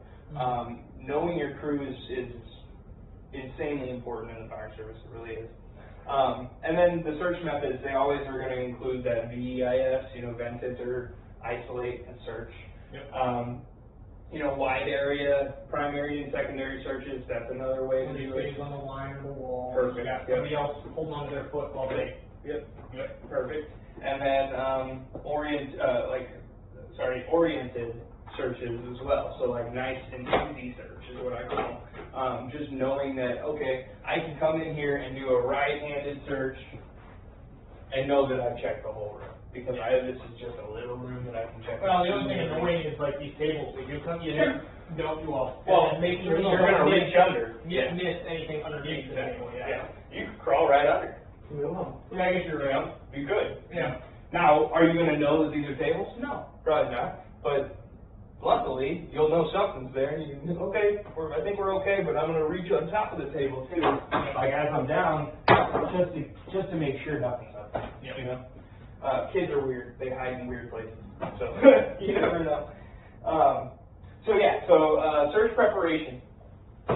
Know who to report to, know your findings, and who those findings are going to get sent to where the most amount of help can be provided. Ours is going to be to Chuck, and then from Chuck it's going to be to IC. Cool? Everything we find is going straight to him. Yep. Cool? So ensure your portable radio is working, ensure your SCBA is working, because if they aren't, you're now a victim, Yep. That's kind of, and then also turn that pass device on. Gosh, it's like we're learning repetitive things in here. What's a pass device? If you don't know that, get out. Because now they're integrated. They are. Especially by, when I first got in, it was a something You had to that turn turned it on on. belt, and you literally had to turn on. That's kind of And now that you make, when you turn your bottle on, it all makes back. Automatic. We're back years ago, we had to turn it on. And it's almost like a lot of people didn't. telling right? people to wear a seatbelt, but they're like, unless you make somebody do it. Well, they also knew we were firefighters, so they were Yeah, exactly. And what's more annoying than if you're outside the fire trying to, get your boss back together, and now you're gonna shake. Exactly. Alright, just turn your bottle So on. many of us, me included, I'll turn it on if I need it. Exactly. Yeah. But what happens, you get trapped and you can't get to it. Yep. And you can't reach it, you can't reach your radio or anything. Yeah.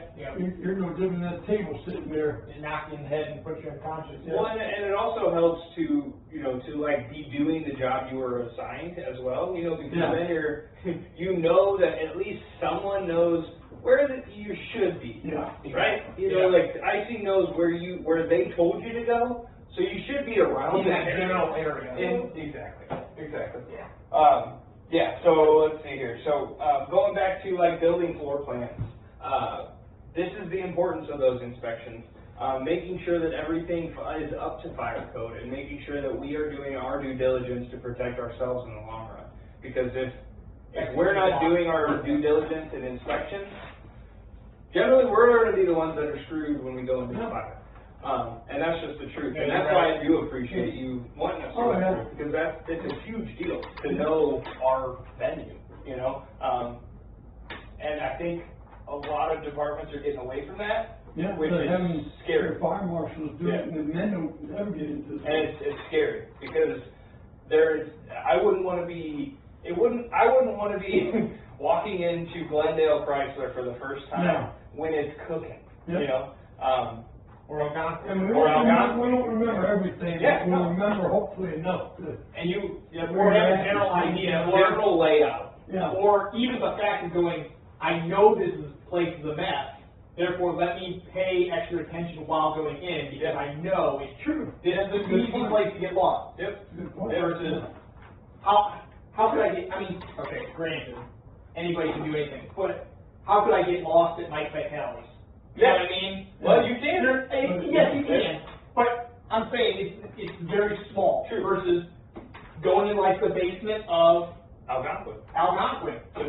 Exactly. Yeah. And just even if you don't remember, okay, it's left here, right here, both, just Okay, No, be you cautious, have a layout. yeah, you just, You come across and there, oh, now I know. Familiarity. where I'm at anyway, recognize, you know. that's what I mean, like, sometimes you make enough turns that you don't know which direction you're facing, Yeah. but if you can pick out objects that you can still see, like, oh, there was a. Oh, there's the kitchen. Yeah, you know, like, I see this. I know where we are. Yeah, exactly. Oh, the gas shut-off's over there, you know? I guarantee you're gonna get your way out, but it definitely increases the odds of finding your. Exactly. If you stay with your like right hand or left hand, it's really good. Yeah, true. Yeah. I mean, it's always gotta come back to something, right? Like it does. So, there's a way to get in a room, usually one time, you know, so you'll come around and you'll hit that exit at some point. So, if you're doing it correctly, right? So like, yeah, pre-instance surveys are huge. Architectural plans are huge. We don't go through those, right? We do the inspections. Like, those are our pre-plans, you know? Okay, Frank, thank you. Take care. Good luck. Nice to meet you. Good luck, Heidi. Good luck in the process.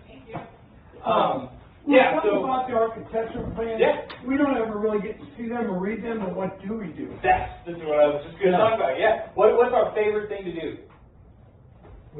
What did you do when we took that thing out and walked, what would the 200 foot would be?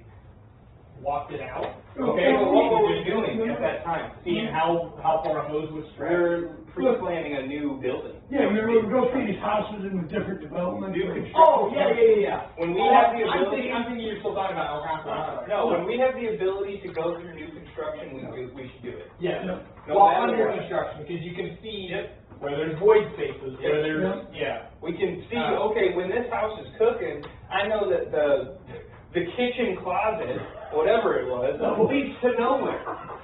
So I'm gonna all that little prep room. I'm gonna do a search and then I'm gonna get caught They there. all have Where those the now. fuck am I at? They all have like that little.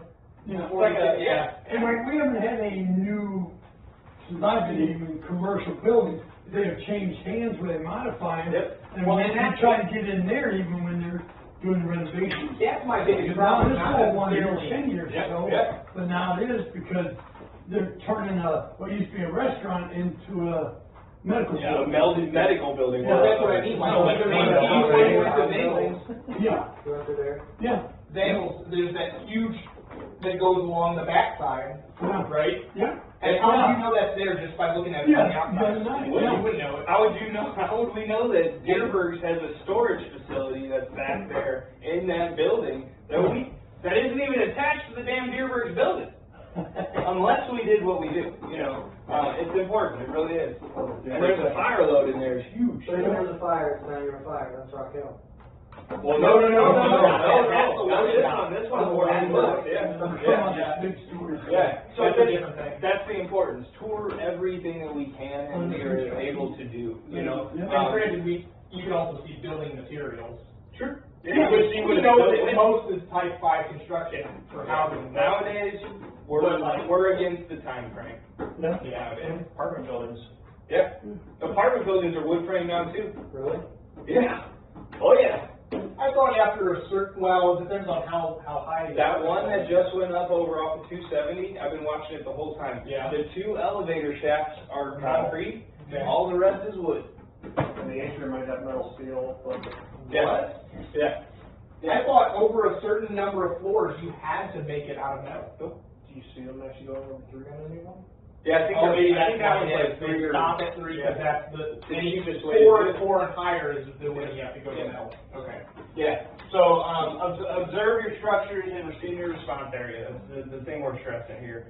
When we get a chance to go through a building, do it, you know, we should. I know that we get kind of lazy on that sometimes, but I think our crew in general, our crew does a great job at it, which is Did you see that encouraging. apartment in Yankees? Hmm? Did you walk through that apartment in Yankees? The one that's upstairs? Yeah. Oh, you did? He didn't go I through didn't go with you, but I Oh, know. okay.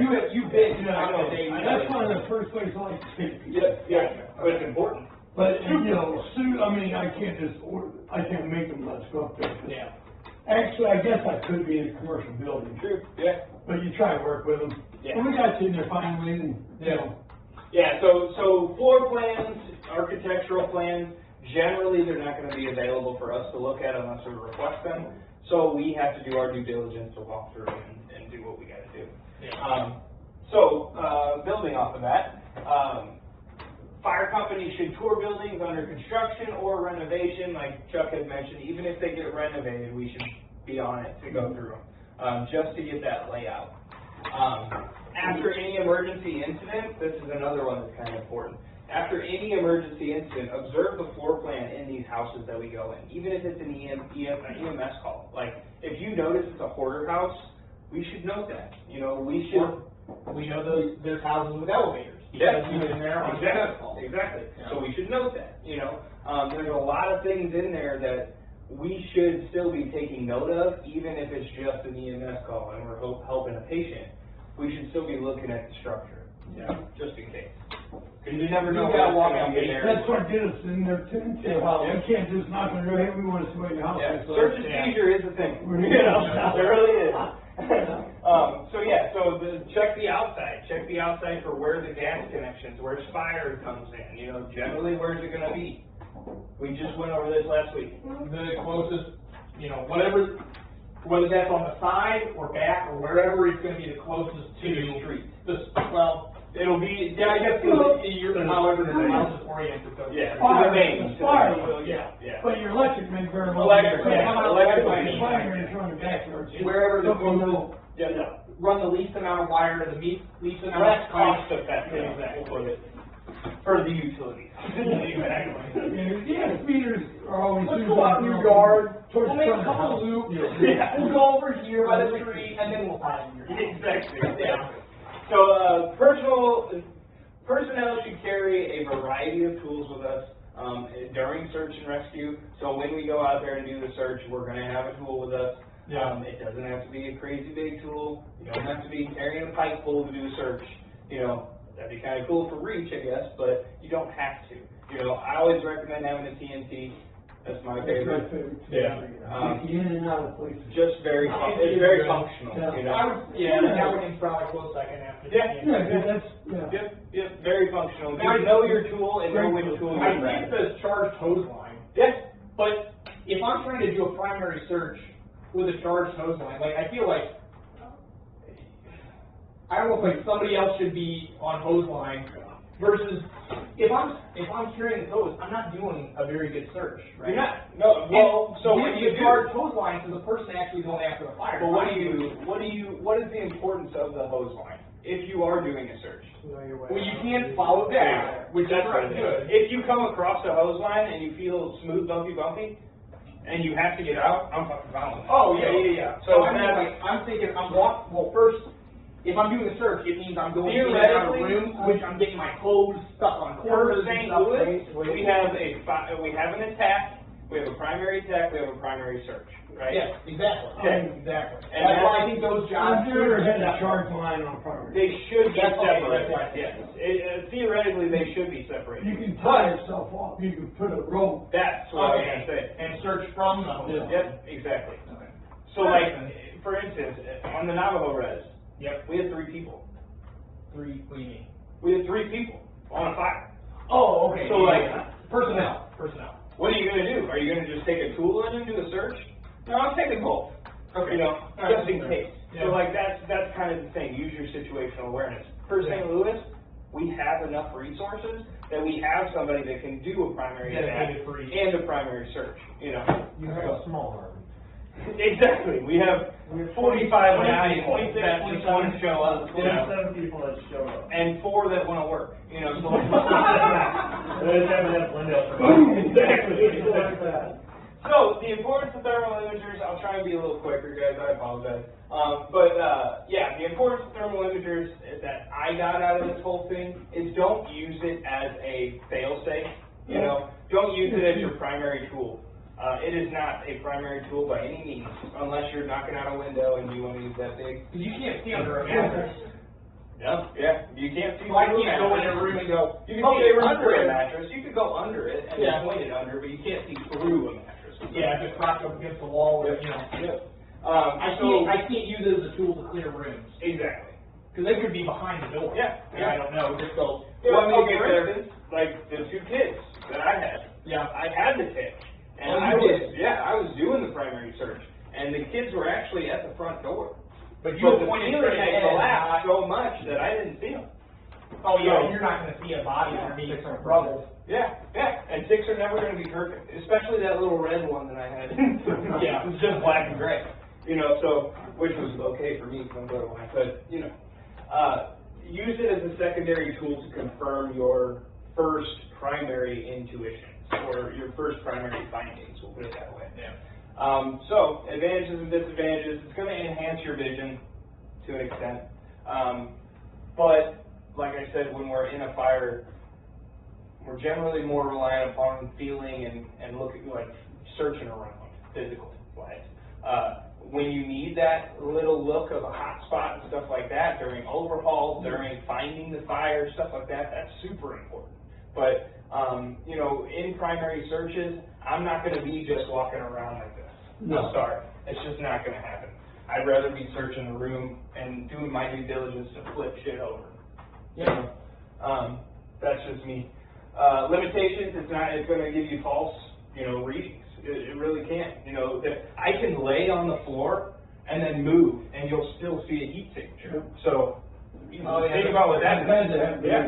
Down to a It's chair. scary, you know. And you go there and think there's someone in the recliner. That happened. Hey, leave the ghost alone. Here in London, I think in Springfield. Isn't that nuts? Really? Yeah, down below I was in there, they diagnosed that we got our victim. Like, no, you don't. They say negative. Yeah, literally. I think he jumped the gun because it was from here. But it looked, honestly, it looked like the person was still in the recliner. Yep. His feet, what do you Signature, yeah. Signature. Yep. It's still there. It's crazy, but yeah, like that's the limitations, you know. Yeah, exactly. I'm glowing, you know. So thermal limiters, you know, this is just kind of the nerdy stuff information about it. I always recommend cleaning your stuff 100%. When it's after use, especially, say you get some insulation or something that falls on it, clean your stuff so that you're not bringing those carcinogens back to the firehouse, or if you do bring them back to the firehouse and clean it here, you're not spreading it to the other shifts, we'll put it that way. NFPA, 1408 and 1801 provide the requirements for your ticks. So if we want to really nerd out, we can go look at the standard and make sure our ticks match up with it. Generally speaking, though, the biggest important part is clean your stuff and report it when it's damaged or malfunctioning. It's a very useful tool to confirm your first initial finding, okay? Cool. You're beautiful. You're beautiful, man. So, one little bit of a video here. Too bad you're not a gym. You have to watch Shorty though. So this is a little bit about hands-free ticks. I have a problem with it. You got your opinion. I know, that's what I saw. Sacrilege, man. I thought it was funny. They look like a motorcycle helmet. Yeah. Yeah. So, like, you're going to be surprised, but this is actually what most people are going to see now. Wait, They're like a motorcycle helmet that clicks in. Some still have the removing hood. Oh, really? I just watched the video the other day, you guys took some off. Wow. I think the brand, depends on the brand. Mask. The gist of the video, heads-up displays are cool. We had one in Phoenix. You don't have to be holding something while it's there. So it frees up your mind. It gives you another way of having vision if you want to rely on it, which I don't ever recommend. So they're on the helmet, and you have a little stand. So what it is actually like right here. It's like a thermal on the side of your. It's like a thermal scanner that way, so you can click it on, and then your heads-up display is actually like a square that's down here, and it like shoots up, and it's like a whole bunch of pretty cool. See the new AI. Oh, really? It just builds a whole room in front of you. You're kidding me. That's cool. So like a Black Hawk helicopter? Yeah. That's amazing. Oh, that's nice. Yeah, so just a little example of what it does and how we can utilize it, but just is that. With a hands-free thermal imaging camera, safety and efficiency can be increased. The continuous view of the surroundings and high freedom of movement help to speed up rescue. And I think the biggest benefit out of these hands-free devices is having your hands-free. You can carry another tool and When the you're not having to hold it. Exactly. So what should firefighters do to prepare for search and rescue operations? Make sure their stuff is working, they have a tool. Oh, Pre-plans. Tyler, good job. Pre-plans, yes. Inspections, Yeah. walking through new construction, doing the things we need to do to prepare ourselves if in case of fire. Yep. Pretty easy. What type of equipment is used in your jurisdiction for search and rescue? The tips. Yep. Or hand A sticks. lot of departments use Hand- search ropes. Yep, search ropes. Tools. You take a tool with you to reach out. Yep. I mean, could I even say, SCBA. I was gonna say the rip bag, in case you Rip come bag. across the victim, you can put that mask on. I would say rib bags are devoted to rib Or that, feet. just for Yeah, the you fire. don't ever don't want to take take that rib when you're bags. doing a primary search. Then you might as well take a hose on it. Exactly. Oh, Yeah. all right. Yep. So good job, guys. Okay, so search and safety guidelines. Don't enter a structure when survivors are not likely to be found. Yep. Pretty easy. If you have a report of a victim and this whole house is cooked like that, the victim's probably dead. Where they got the thumb down. Exactly. Yeah. Then remember your square. You know, like we're gonna risk everything to save that person. Yeah. But we're also going to use our minds and say, okay, is that person still viable? You know, unfortunately, the kids that I found weren't. You know, and that's just something that happened. You know, we still went in because we actually had thought there was more people in there, which there wasn't. So there's a lot of people that will just say, oh, you know, like in St. Louis City, there's a homeless population. Go, Yeah. oh, well, you know, I don't know, I think there's a guy living there. And then you go in and you're like, how long do you spend on that search before you go, okay, I really don't think there is anybody? Well, like that Because one. if you don't know, What was the one where in Webster where they reported a guy on the second floor? Yeah. And he was a 30-year-old that had left an hour We had a before. roof rescue over there. oh, that's right, yeah. So it was still there. There were two victims, and then we only had one. So like, Right. We're kind of two with Western Fire. oh yeah, good point. Good point. Yeah, that's a good point. Yeah, when, So three. Yeah. Western Fire, and we're the sixth trip. I don't want to say give up, but it's like, okay, if we search this building multiple times, and if you relay it back there, he's in there, it's like, No, you relay it back to Instinct Command. Hey, we have no findings of any victim whatsoever besides the one that we found on the roof.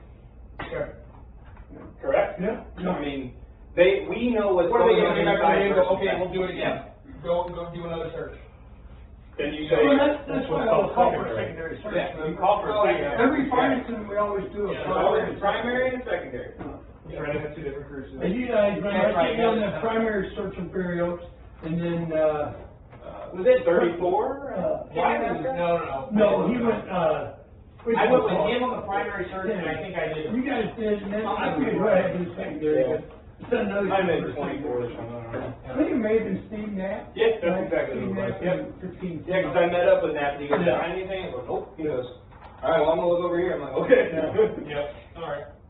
Okay, so yeah, the importance and the safety guidelines during your searches, obviously the big one, but do what you got to do.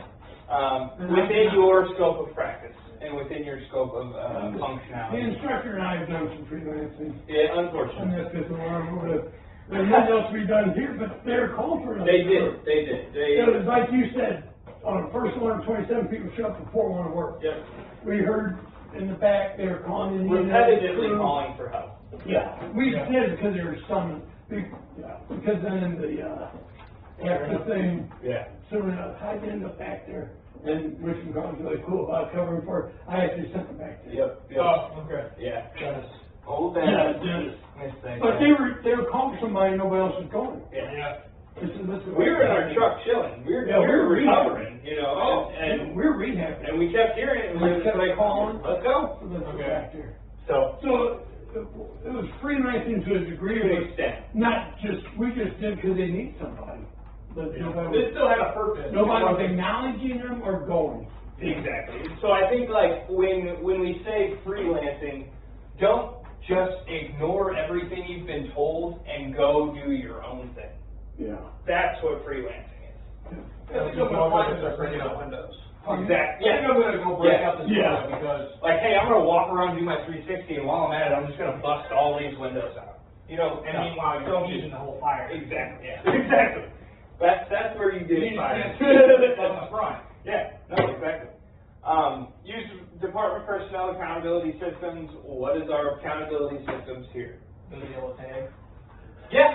Yeah, and then a 20-minute mark. Yep, and it's the PAR report. Yep, that's what I was gonna say. Is the PAR reports are the main accountability system that we have here. Our pass tags are underutilized, and that's just me being honest. Big time. Waste of. Yeah. So it says here to work in teams. Go figure, right? Wow. I think we should, you know.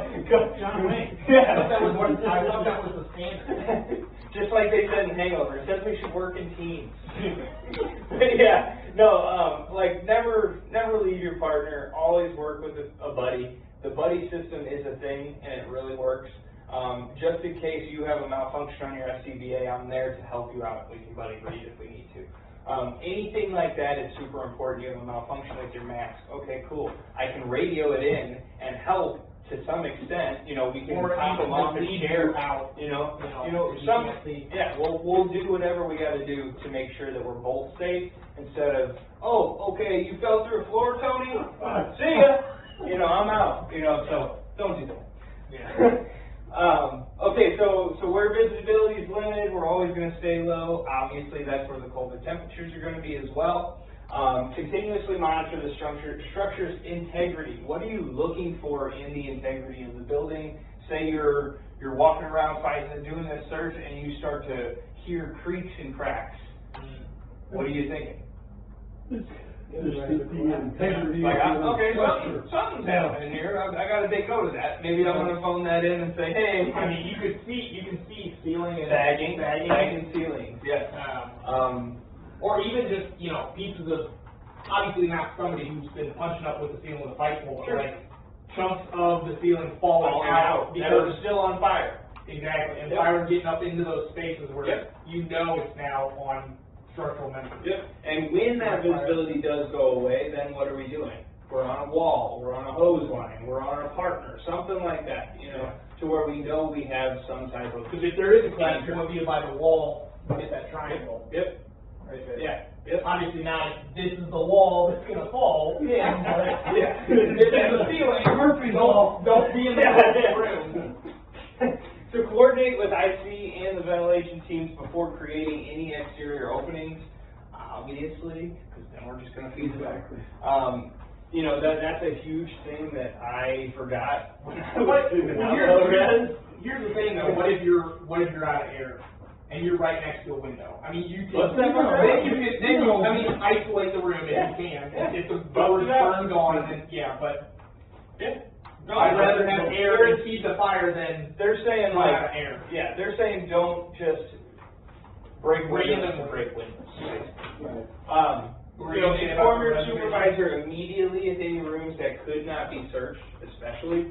Say, hey, we couldn't get to this room over there, it's yet to be searched. If there's still a report of a victim, I'll guarantee we should probably search that room. Yeah. You know, Or but maybe when you're doing the there's primary and secondary search, you should search everywhere you can. Yeah. And then report promptly to the supervisor once the search is complete. When we came out of that fire, we went straight to Chuck and said, hey, this is what we got, this is what we found. We found absolutely nothing. Yep. No victims. So list 5 safety guidelines for search and rescue operations. Yep. No freelancing. Checking your equipment. Yep. Make sure you know how to call a mayday. Things like that. Cool. Get low to the ground. Get low to the ground. Boom. Okay, so shorter one here. Sorry. This was about the doors that I was talking about. So the marking systems on doors. We generally, they say to make one line when you check that room, and then the secondary is going to come up and make that X to know that that room. Enter and leave. Yeah, so like when you enter, oh, sorry, when you're exiting. Sorry. So when you enter, you Not make that, residence. yeah. Oh, okay. When you enter, you make an X here. Flow. Then when you come around, do your search, you make the X, and then you close the door. Because that means that it has been checked. So one X or one line means there's somebody still in there. Inside the room. In the room. Two X's means there was and now they're out Yeah. and it's clear. Yep. I think those searchers. Searchers. Searchers, yeah. Not like victims. Yeah. That is used more for like tornadoes and. Well, and a good one that I was thinking about that it would have really, really helped on, because I'm pretty sure we checked multiple rooms multiple times, was that apartment building over, was it it wasn't Webster Bethesda. Groves. Yeah, over in Webster. Pretty gross. Yep, with the top floor, remember that? Yeah. Was full of smoke, Yep. and we searched 14 rooms, but it turned out to be like 28 times that we searched them, you know, so like, that's the one that I pooped in, remember? Yep. That was often, dude. Did they grab Christmas something? Yeah, yeah. Oh yes, I was driving, yeah. I'll be honest though, I don't carry a marker. Does anybody carry a marker? No? We have But spray that- paint on the truck for this. Yeah, that's. Oh, what- there's spray paint for this. Yeah. Okay. Yeah, that's what I was gonna just ask you. What do we have to make these marks during rescue operations? On their spray paint? Yep. So yeah, so primary searches is the last little section we got here, guys, sorry. And I appreciate your time. Primary searches, how are we gonna do it? What's the best way to do it? You know, we just gotta discuss that, basically. One person on the wall, one person reach out and do like a snowman, or a snow angel. Yep. I'll usually determine if I'm gonna go right or left. I'll go where the door swings. Yep. Just because a lot of times you'll find people behind that Behind door. That's what, that's the You first know, thing. they're trying to find a way to get, and, I mean, you talk about statistics, see how many people are found right by that door. By the door. They almost got themselves out. The two Yeah. kids. So, the door, but if you wanna go the other way, for whatever reason, I would recommend check behind that door, you know, when you've swung it open. Yep. Yep. Because, Fast and thorough. good chance, yeah. Yep. Because that way, you know, you're gonna check, when you open the door, you already check here, but then behind that door, if you choose to go that way, Yep. you've checked this side of the doorway automatically, but then if you just go searching that way, sure enough, you open that door, and there could be victims right behind that door you now opened. Yep. So- Yeah. But even though you're going fast, you're still flipping furniture, you're still top mattress, below the bed, behind the bed, Checking known places. Yep. underneath the desk, next, and then. While we're still In the paying bath- attention in the to fire bathroom. conditions, Yep. you know, making sure to report that fast, hey, it's hot over here, hey, I think the fire's seated in the kitchen because I don't feel any hot over it, or any heat over in these bedrooms, you know, things like that. Like, Yep. always being cognizant about your environment, always working in teams, and maintaining visual and and vocal communication. I think is super important as well. So secondary searches are gonna be a little bit more relaxed, not relaxed, but a little bit slower, a little bit Is the more secondary focused. search Yeah, yeah. after the fire is out. Yeah. Well, no, Not necessarily. Yeah, Okay. once, I mean, yeah, then, go ahead. Or at least, No. or at least not on fire. We'll not say it's fully out, but it's being contained. Yeah. It is more contained. Yeah. Because, okay, so So it's been isolated and contained in an area, and now we are able to really do a focused secondary. without worrying that it's now gonna spread to this Come area. at us. Okay. Yes. And as soon as you give me the, you know, Knock on the fire. 1410, the command, primary search complete, all clear. Okay. I got another crew on deck, and Tyler, take your guys in, give me a secondary Secondary. search. Oh, immediately, Yeah. okay, so you're not waiting for any fire conditions I'm to not. change? No, And that's what, No. the principle of secondary search, you still may have active fire, but Well, and you always want to make sure that your voids are padded, correct? That's medic school, right? Yeah. So, Yeah. so if two people crew go through and say, okay, we're all clear, okay, I'm gonna send another couple too, you know, just to make sure. You know, especially I if, didn't know because it's secondary and because you're being more thorough and you're spending more time inside IDLH. You know, you're in there for longer and conditions change because the fire still isn't under control. Now, you know, now we're sitting in a room, you know, going through things, looking. I will say by the time Wow, that it's most worse. secondary secondary searches are conducted, the fire has been contained. Okay, If that's it's what not out. If not out. But, Okay, still, but it doesn't mean You don't we're not break- gonna do it. There's no parameter that says, hey, the fire's still cooking, we can't send a secondary crew in. yeah. So you give me an all clear, I'm sending another crew in. Yep. If I'm in charge of that. Just to make sure. That's the way it should be done. Yep. Never remove your SCBA. Dog on the fire that me and Kaz found, I think we found it on the secondary search. Oh, really? Okay. Yeah. Well, Incredible. because, I mean, they'll hide in Yeah. closets and shit like that, the primary should be searching, but like we did on that one, it's easy to miss a bedroom, remember? Yep. Remember that? On that, where was That was a Kirkwood fire, and it was right next to the porch, and the back porch door was covering it. What, wasn't it, it was either The lady that burned in the back. No, I know it was the TV with the candles up front, but I remember there was a back bedroom that we didn't find till later. Because she ran out the back door and covered the whole room. Yeah. I thought there was like something in the hall or Yeah, but there was a there was- reason. Oh, like the exit Yeah, was like the this, and the door was open, behind it, and the other door was right behind it. door. Yeah. Exactly, that's what it was. I didn't know there was even a room there because the other Because door I think I even had been asked, open. remember I said, you guys. And I looked at you and I was, You were oh on my it. God. I didn't know that. Yeah, didn't even know. I didn't know I either. Yeah, so like that's the importance, you know, I mean, like, you admit your fault, but yet also, I'm going in there and checking it as soon as I can, you know? So yeah, there's stuff that gets missed, and that's just gonna happen. And that's why you say. That's exactly That's it. basically how you. Were we doing primary research on that? You guys were. Yeah. Okay, that's what, okay. Swipe and Mrs. Rooms, Oh, 100%. invisible Yeah, locations. yeah, all the time. Because they're so narrow focused on one thing. Tunnel vision's a thing, yes, You but told no, me I that one mean, over here in Oakland, you had Dee Dee with you. You guys missed, was that a bathroom? No, or- I thought the bathroom was a closet because. Yeah, that's when I what it was. turned Yeah. The shower curtain, whatever, I thought I was in a closet, so I went down Yeah. next to it, now it's a bathroom. yeah, That's dark. yep, Yeah. yeah, I mean, it happens, man, it's nothing against us or the No, job that no, we did. that's what you do, But it secondary, happens. that's what you call it, Yeah, secondary. exactly why we know the SOPs that we should follow for It's county. important paper, I always have somebody proofread for me. Yeah, it's true, You know? yeah. So types of searches that we can do and we'll be doing out here, we're just gonna do a primary search out there, and I'm literally gonna have us do like a right-handed search, and that's it.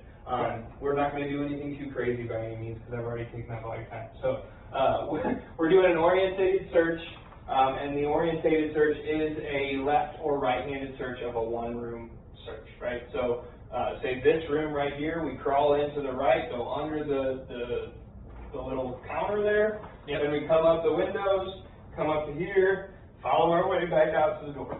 Boom. While we're searching the middle as well. You know, that's why that partner's so important, because we can attach onto their hook, their foot, you know, search, and then the whole time, what are we doing while we're searching as well? Fire department, all out. Yep. I see that Chicago fire. Fire department! Oh, God. Can I help? New season, September 25th. I'm over here, help me! So, wide searches. You did this, you explained it perfectly, man. So, if we're going down like this hallway, right? And we have 4 guys, I'm gonna send 2 guys going down the right side and 2 guys going down the right or left, and then you'll meet at the end. Okay, boom. You know that you've searched the entire place then. Yep, theoretically. For And more now, like hotel and things where it's, you got to go unit to unit to unit. Exactly. Rim all the way down. Yep. Yeah, so if the hallway, if it is even like that, you can still do it that way. You know, you just make sure to close it and mark that you searched it. Yep. You know, that kind of goes importance of the spray paint, stuff like that. All right, so, and then the last one, right, is so search methods where we're going to walk up right. If there is minimal smoke, we can walk. You know, if there's like that one apartment building, we were walking through the place. You know, like hey, Light hey, days. You know, we spend time and yeah. Well, you're not wearing your out. Yep. You know, You're walking moving. with gear versus duck walking or even crawling. Exertion, physical exertion wear you out so much faster. 100%. So crawl and kneel when you know you need to. And the heat will push you down to where you know, okay, it's time to kneel. So if you encounter extreme heat or cannot see your feet through smoke, you should not be walking upright, obviously, because then your helmet's going to be bubbled. Yeah. Pretty much. And also you gotta worry about a hole in the floor and anything. There you go. Yeah. So There's my no dad, like, oh, you know. my captain in person, we're doing that. We thought we were badasses. We're just walking through the smoke, right? And all of a sudden I just see him go, whoop! He literally fell through one of those old floor vents, like that old like 60s style homes that had big vent returns there. Yeah, it's like just Went right through it. Went right through it. So yeah, I mean, don't do that. It's not great. Reach under beds, search the nooks and crannies of every room.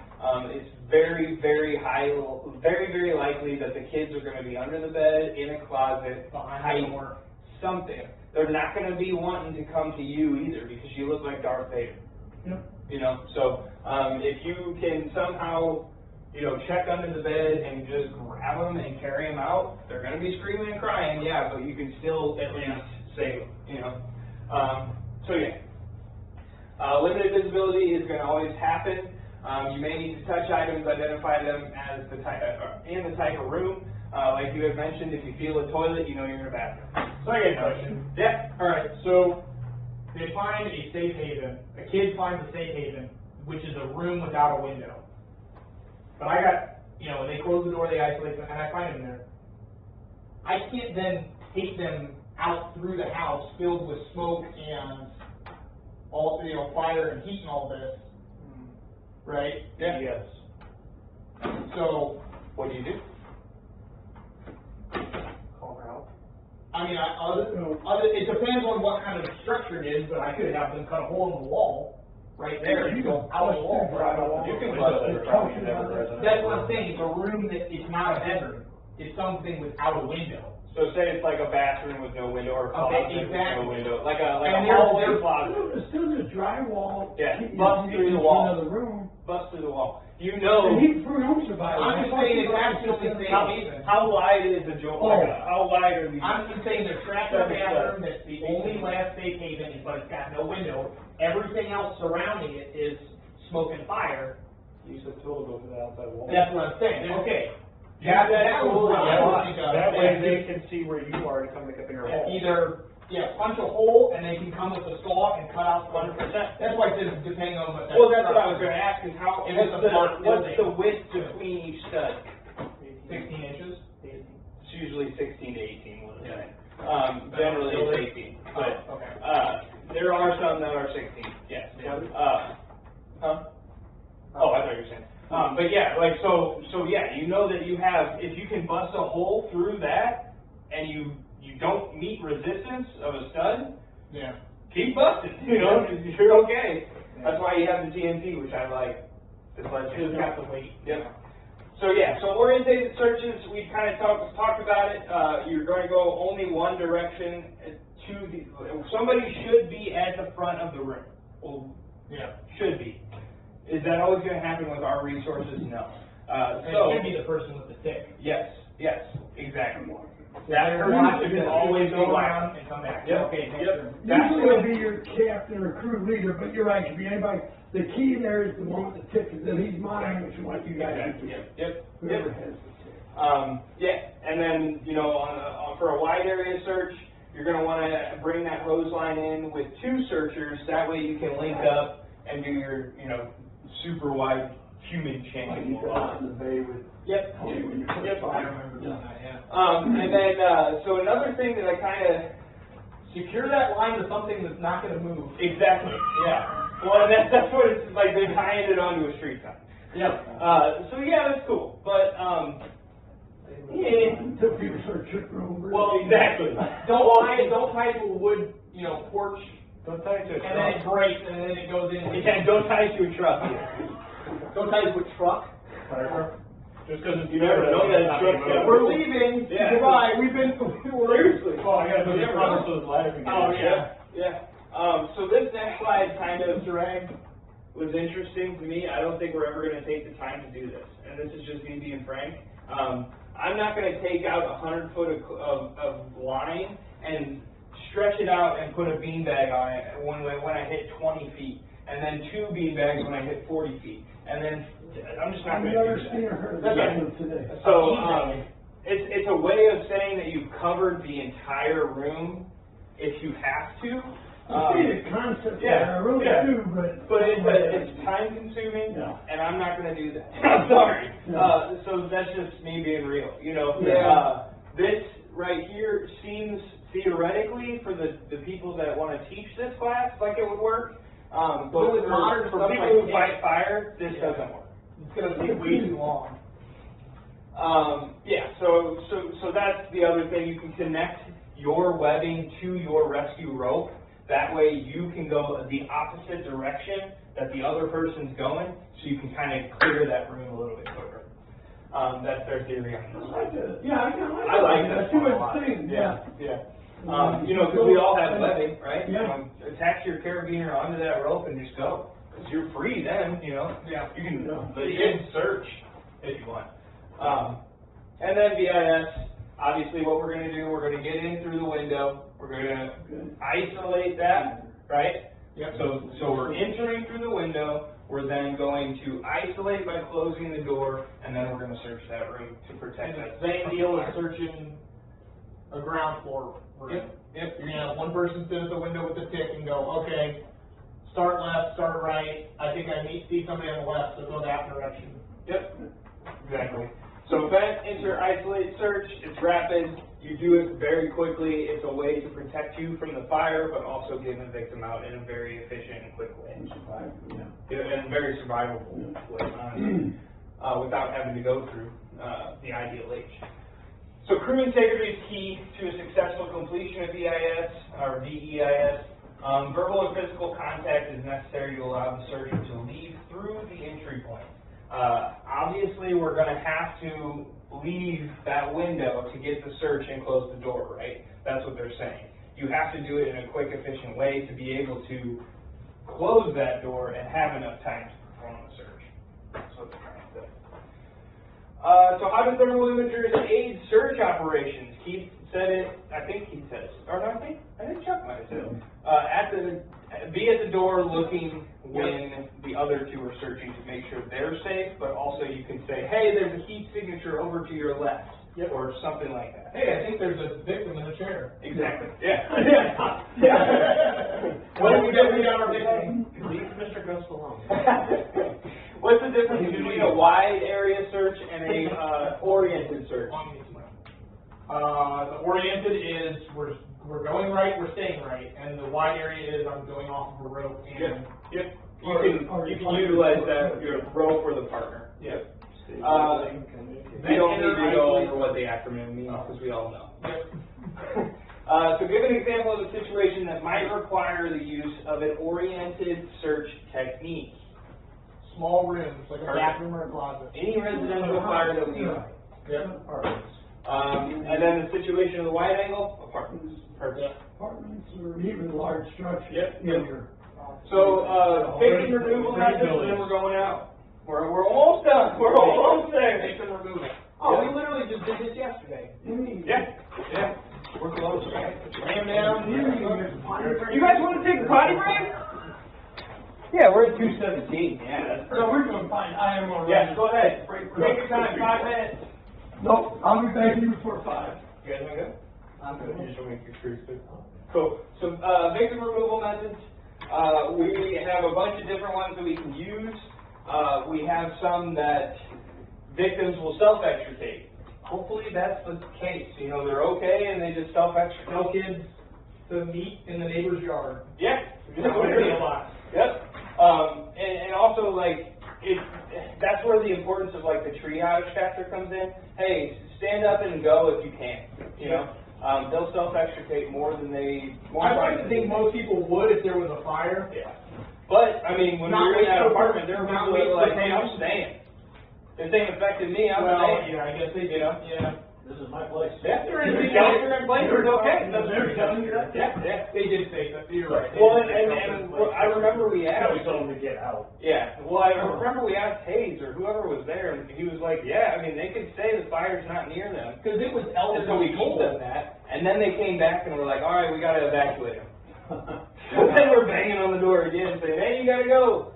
So yeah, essentially the people down the stairs and out the door, to the safety, and then go back up and get more people to assist out the door. That's the easiest way of the victim removal right there.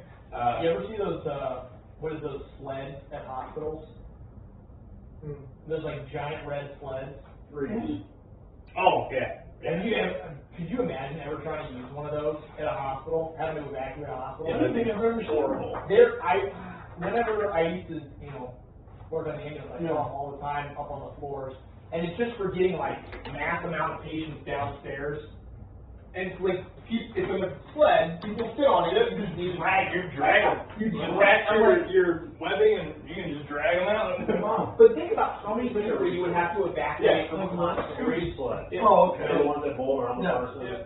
Yeah. I mean, literally, there was, I don't think I've ever seen one. I mean, literally, It there's looks like the downstairs on it. most miserable thing to use. Oh, I'm right. right. Yeah. Yeah, it's like, I'll just. It's like where they kept it, like nurses stations or something? No, I think it's more in like, I mean, yeah, I guess there's a station. Well, think about it. Staircases and So stuff. there's staircases more than anything. We don't have any evacuation hospitals, routes. but like, in our area. So you take these people down steps on them? Theoretically. Damn. Just You bounce can their use elevator. the I've never seen one.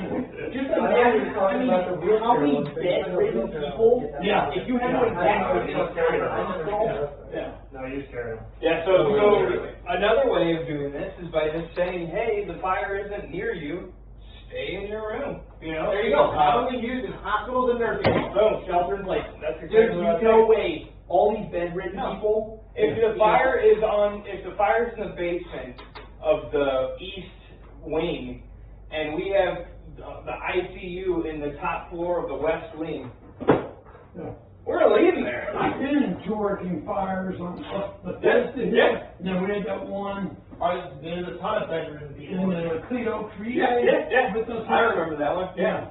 Yes, but that was early in the morning. But, yeah, they just shelter them in place. Yep. Yeah. So I mean, it's never a And bad then the option. fire doors, No. you get them on the other side of the fire doors. If you can ensure that their safety is okay if they just shelter in place, close that fire door and leave, because they're better off there than trying to get them out, get them all pissed off, and get them down the steps, So commonly used in hospitals, correctional facilities, high rises, and high hazard industrial sites. This is kind of what they're explaining. If the fire's in a different corner of the room, and they're in a room that's completely isolated away from the fire, leave them there. Yep. They're fine. They'll put the fire out. Just, obviously communicate it, be like, hey, we're gonna leave you sheltering in place. We have everywhere else protected. If anything changes, we'll come get you. Make it a little more. Yeah, exactly. Yeah.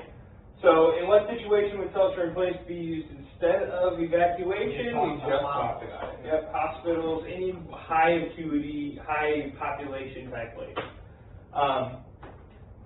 Victim removal methods are required when conditions prevent self-evacuation or sheltering in place. Victims are directly threatened to the fire, basically.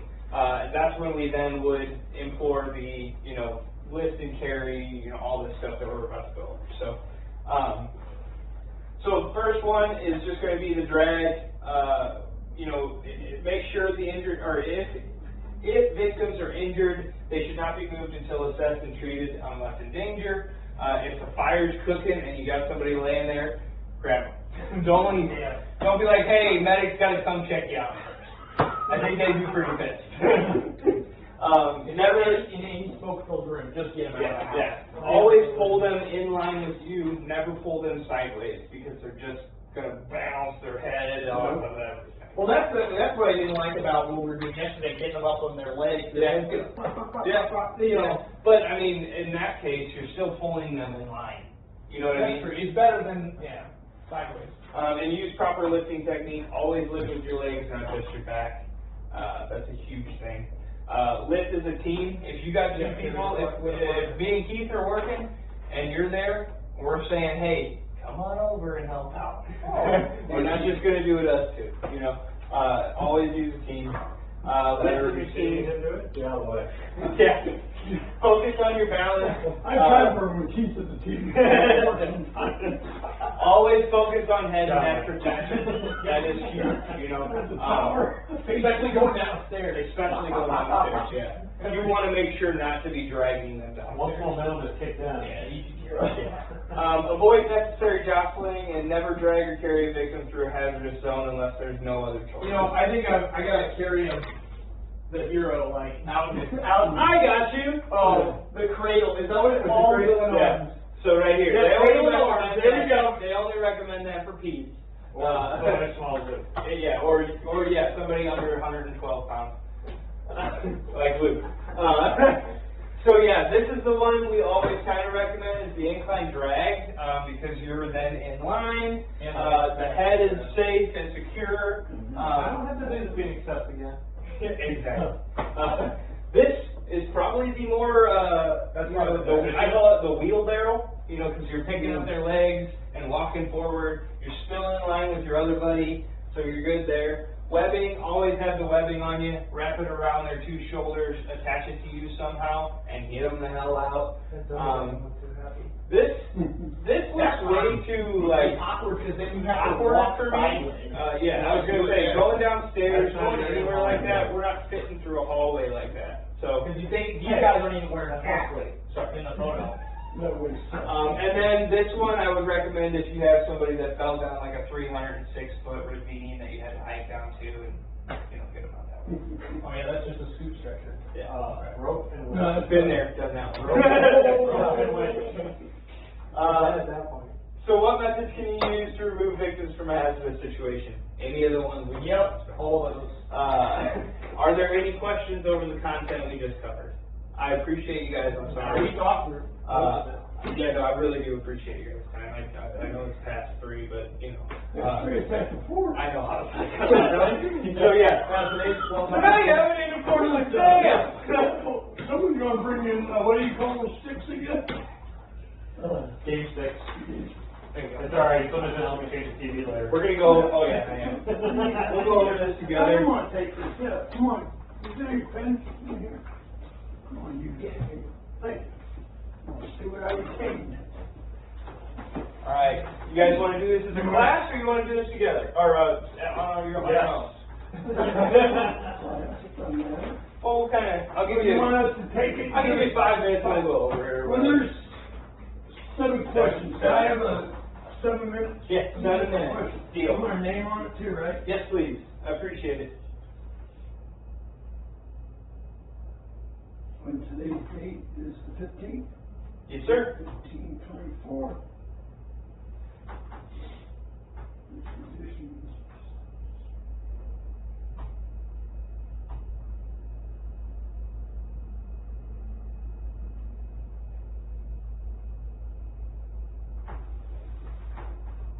J.D. Vance agrees to debate Tim Walls on October 1st. Yes, sir.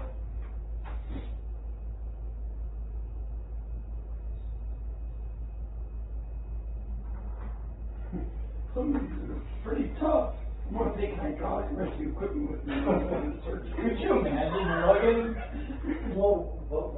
They're battery now, you don't have to take the pump. This don't matter. True.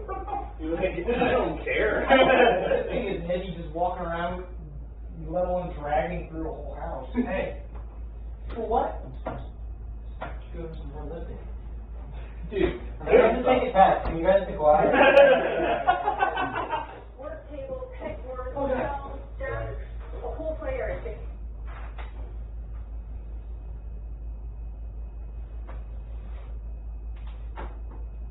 Four, we get your questions you had about the different rescues, Luke?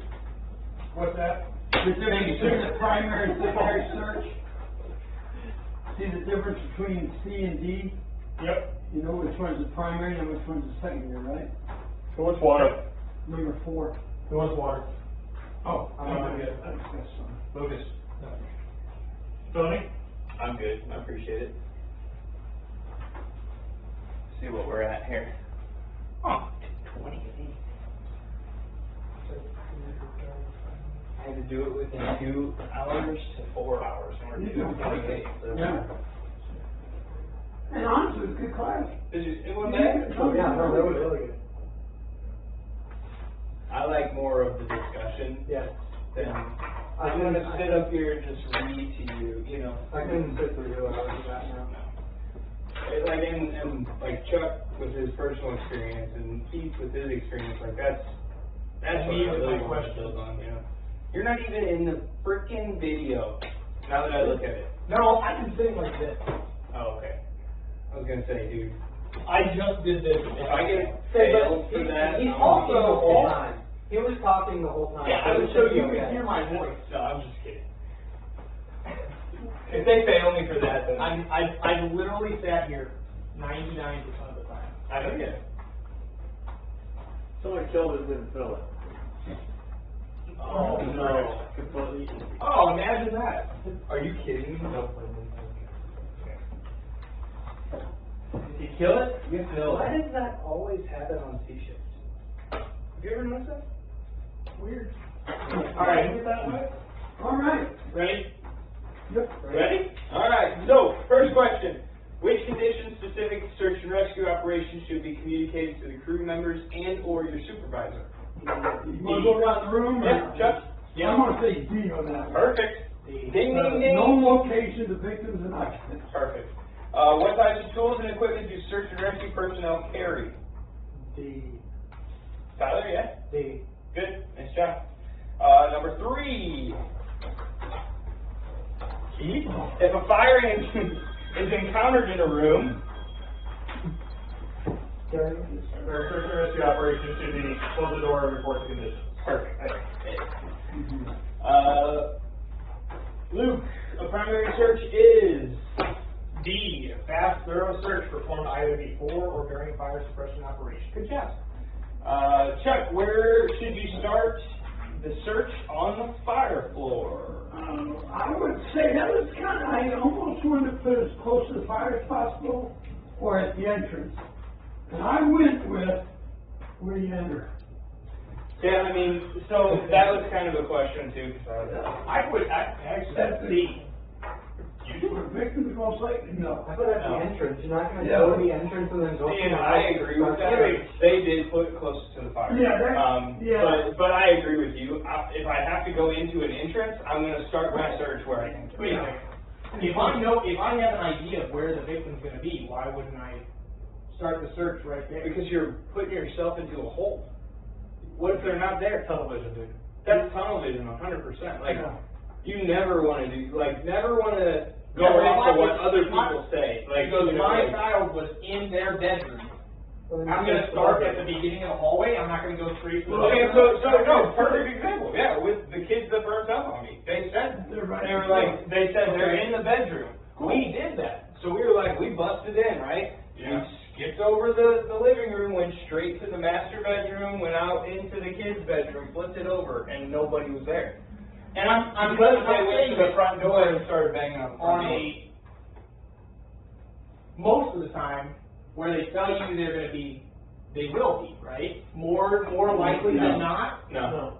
People are gonna move. You look at stats like I said, you're behind that door. Most people are. Your parents are behind doors. Yeah, it's like, okay, well, go to the next lab zone and if they're not there, then yes, then search the whole thing, but like you're talking this idea. You can start visually searching everything As- you see. right as you walk. enter. Or as, okay. Yeah, and that's why I agree with that. But yeah. So I'm on, there's something wrong with that, but. All right. I agree with you though. I had that, so I'm wrong.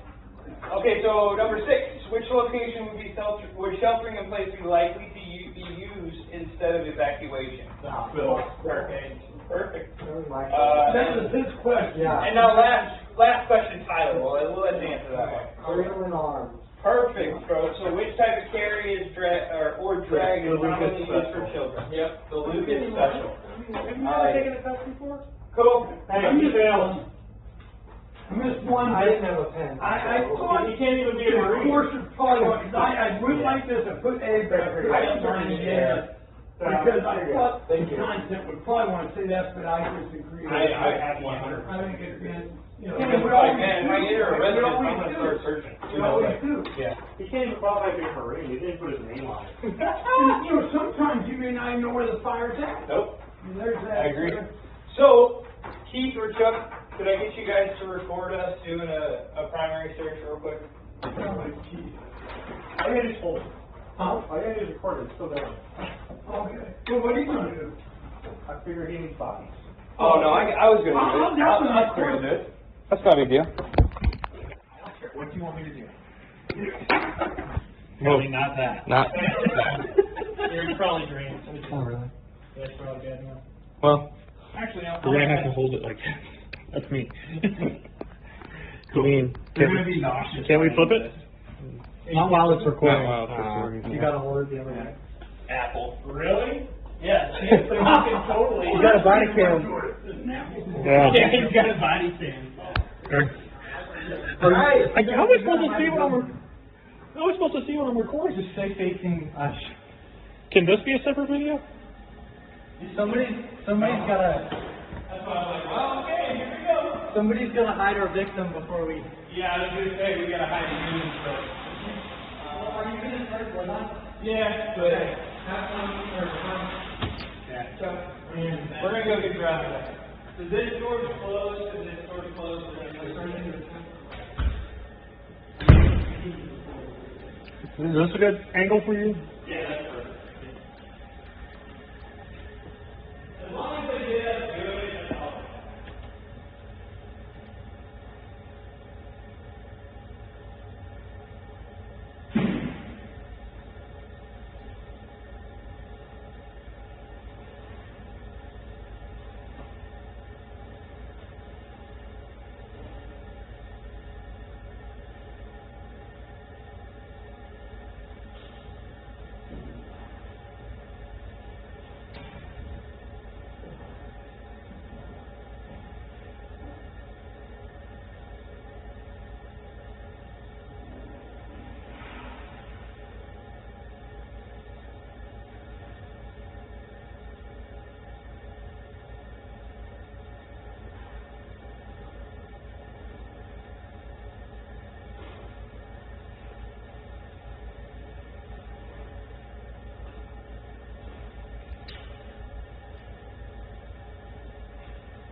Gearing.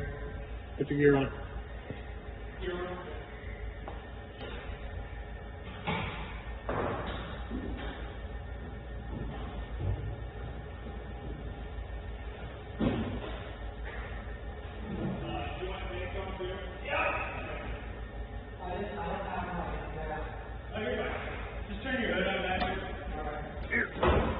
Tell them to open on. Put the tank on. You right there?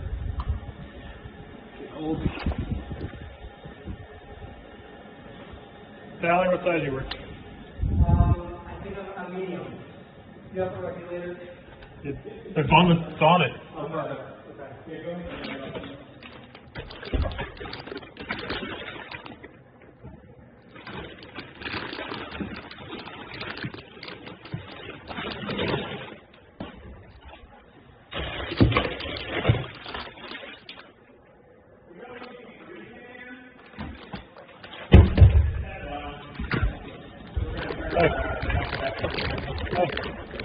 Full bottle. Alright, we're gonna be in here.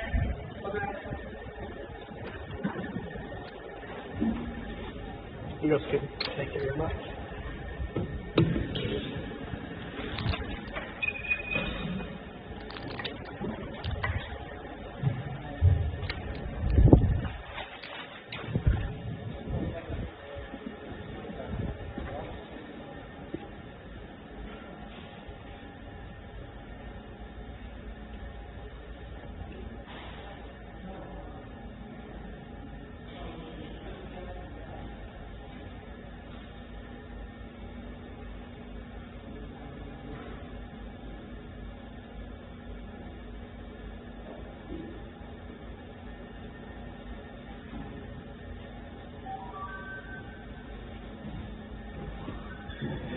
My Tyler won't have that.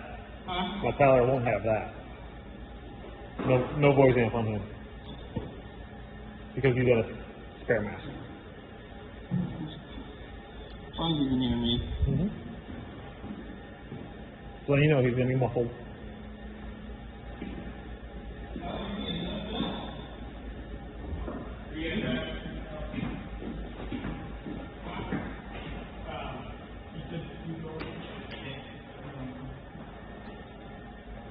We're going to do a right-handed search. We're going to find a victim. Right.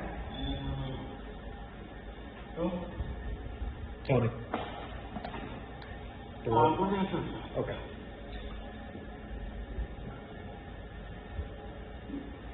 So, one of the things we can do if you want, practice it.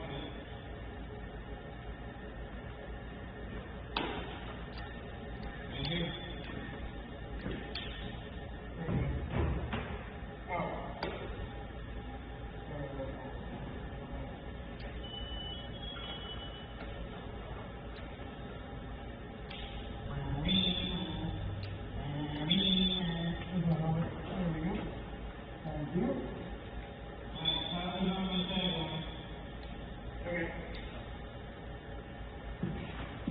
You got that hose line?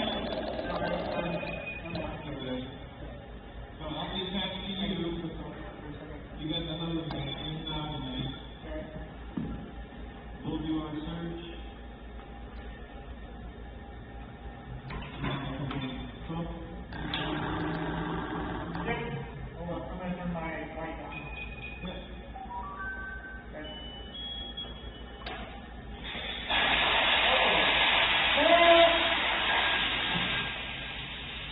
Like he doesn't know what he's doing. I'm blind, dude. Doesn't matter. You ready? I'm not. Okay. You tell me when.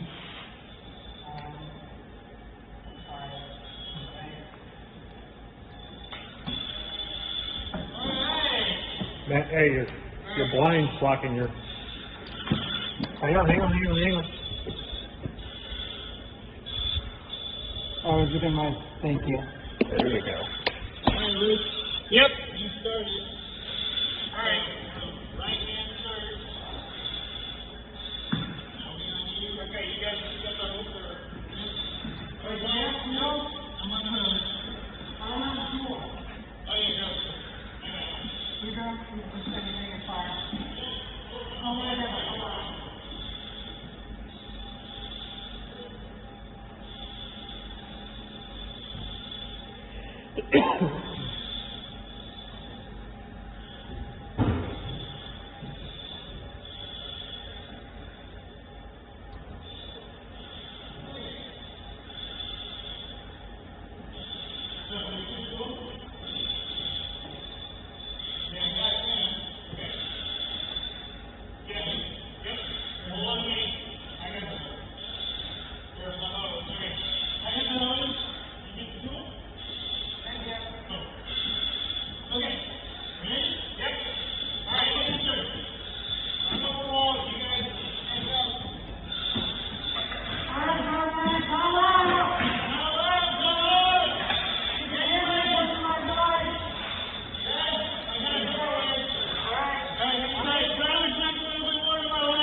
Yeah, I got you. I'm on the hook. Okay. Where you at? Right over here. Okay. Got me? I got you too. Alright. Alright. Good. Are we going upstairs? No. Okay. Yeah, okay. We're gonna go around this.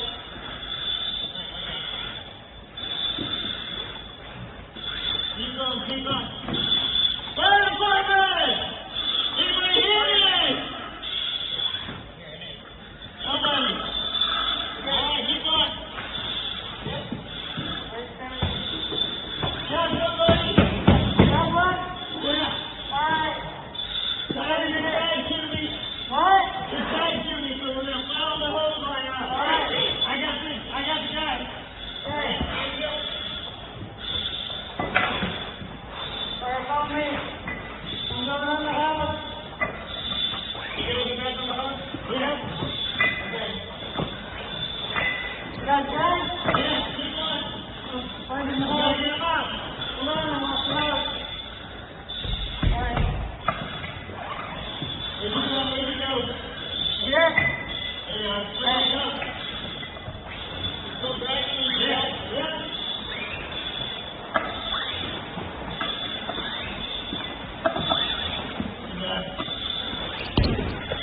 Alright.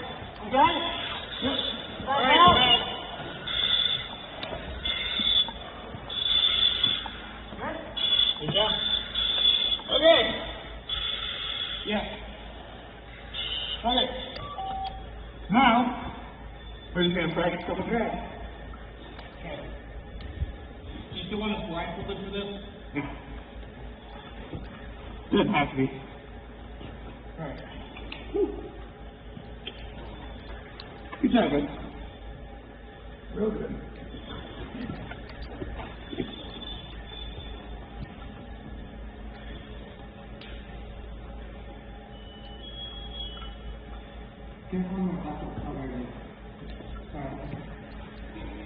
Oh, so you just pushed it to him directly with the line? Yep. Okay. As long as one of us two are on the hose line. Even if he was full on, you let go, yep. You're still connected to the main. Yep. Okay, so, sliding drag.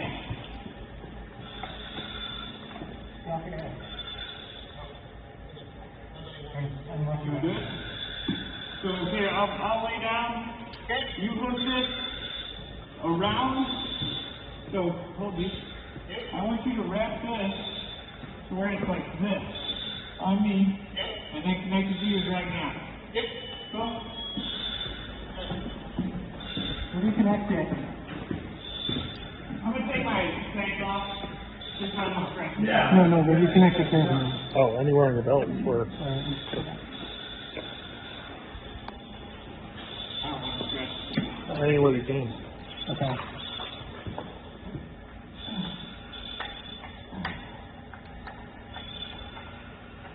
For Tyler, Yeah. he's gonna do the webbing here, or the webbing drag. I'm gonna have you do a different one, okay? Okay. You're gonna do the actual body drag. Like the feeding shit. Okay. Again.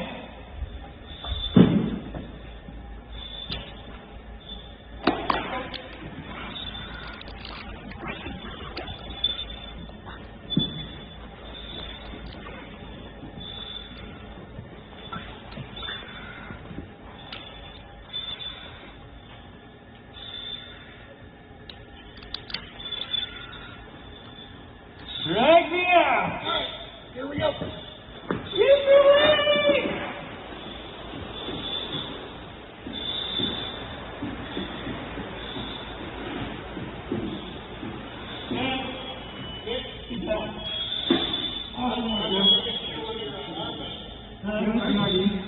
Pardon? You guys have the DRDs on there? Yeah. That was perfect. Good job. Was that easier? Yeah. Not bad. All right, Tyler.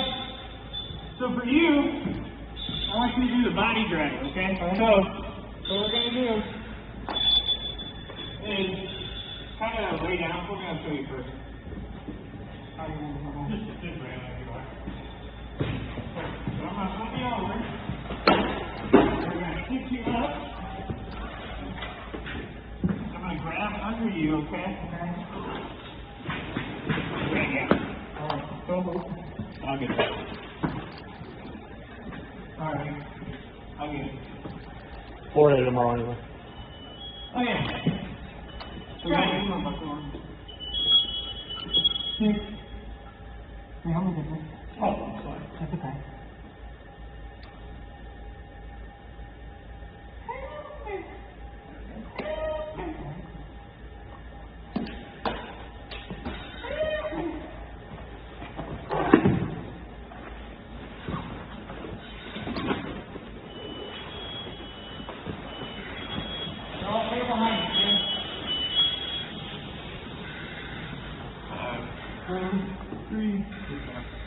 Awesome work, man. Here we go. And that is search and rescue.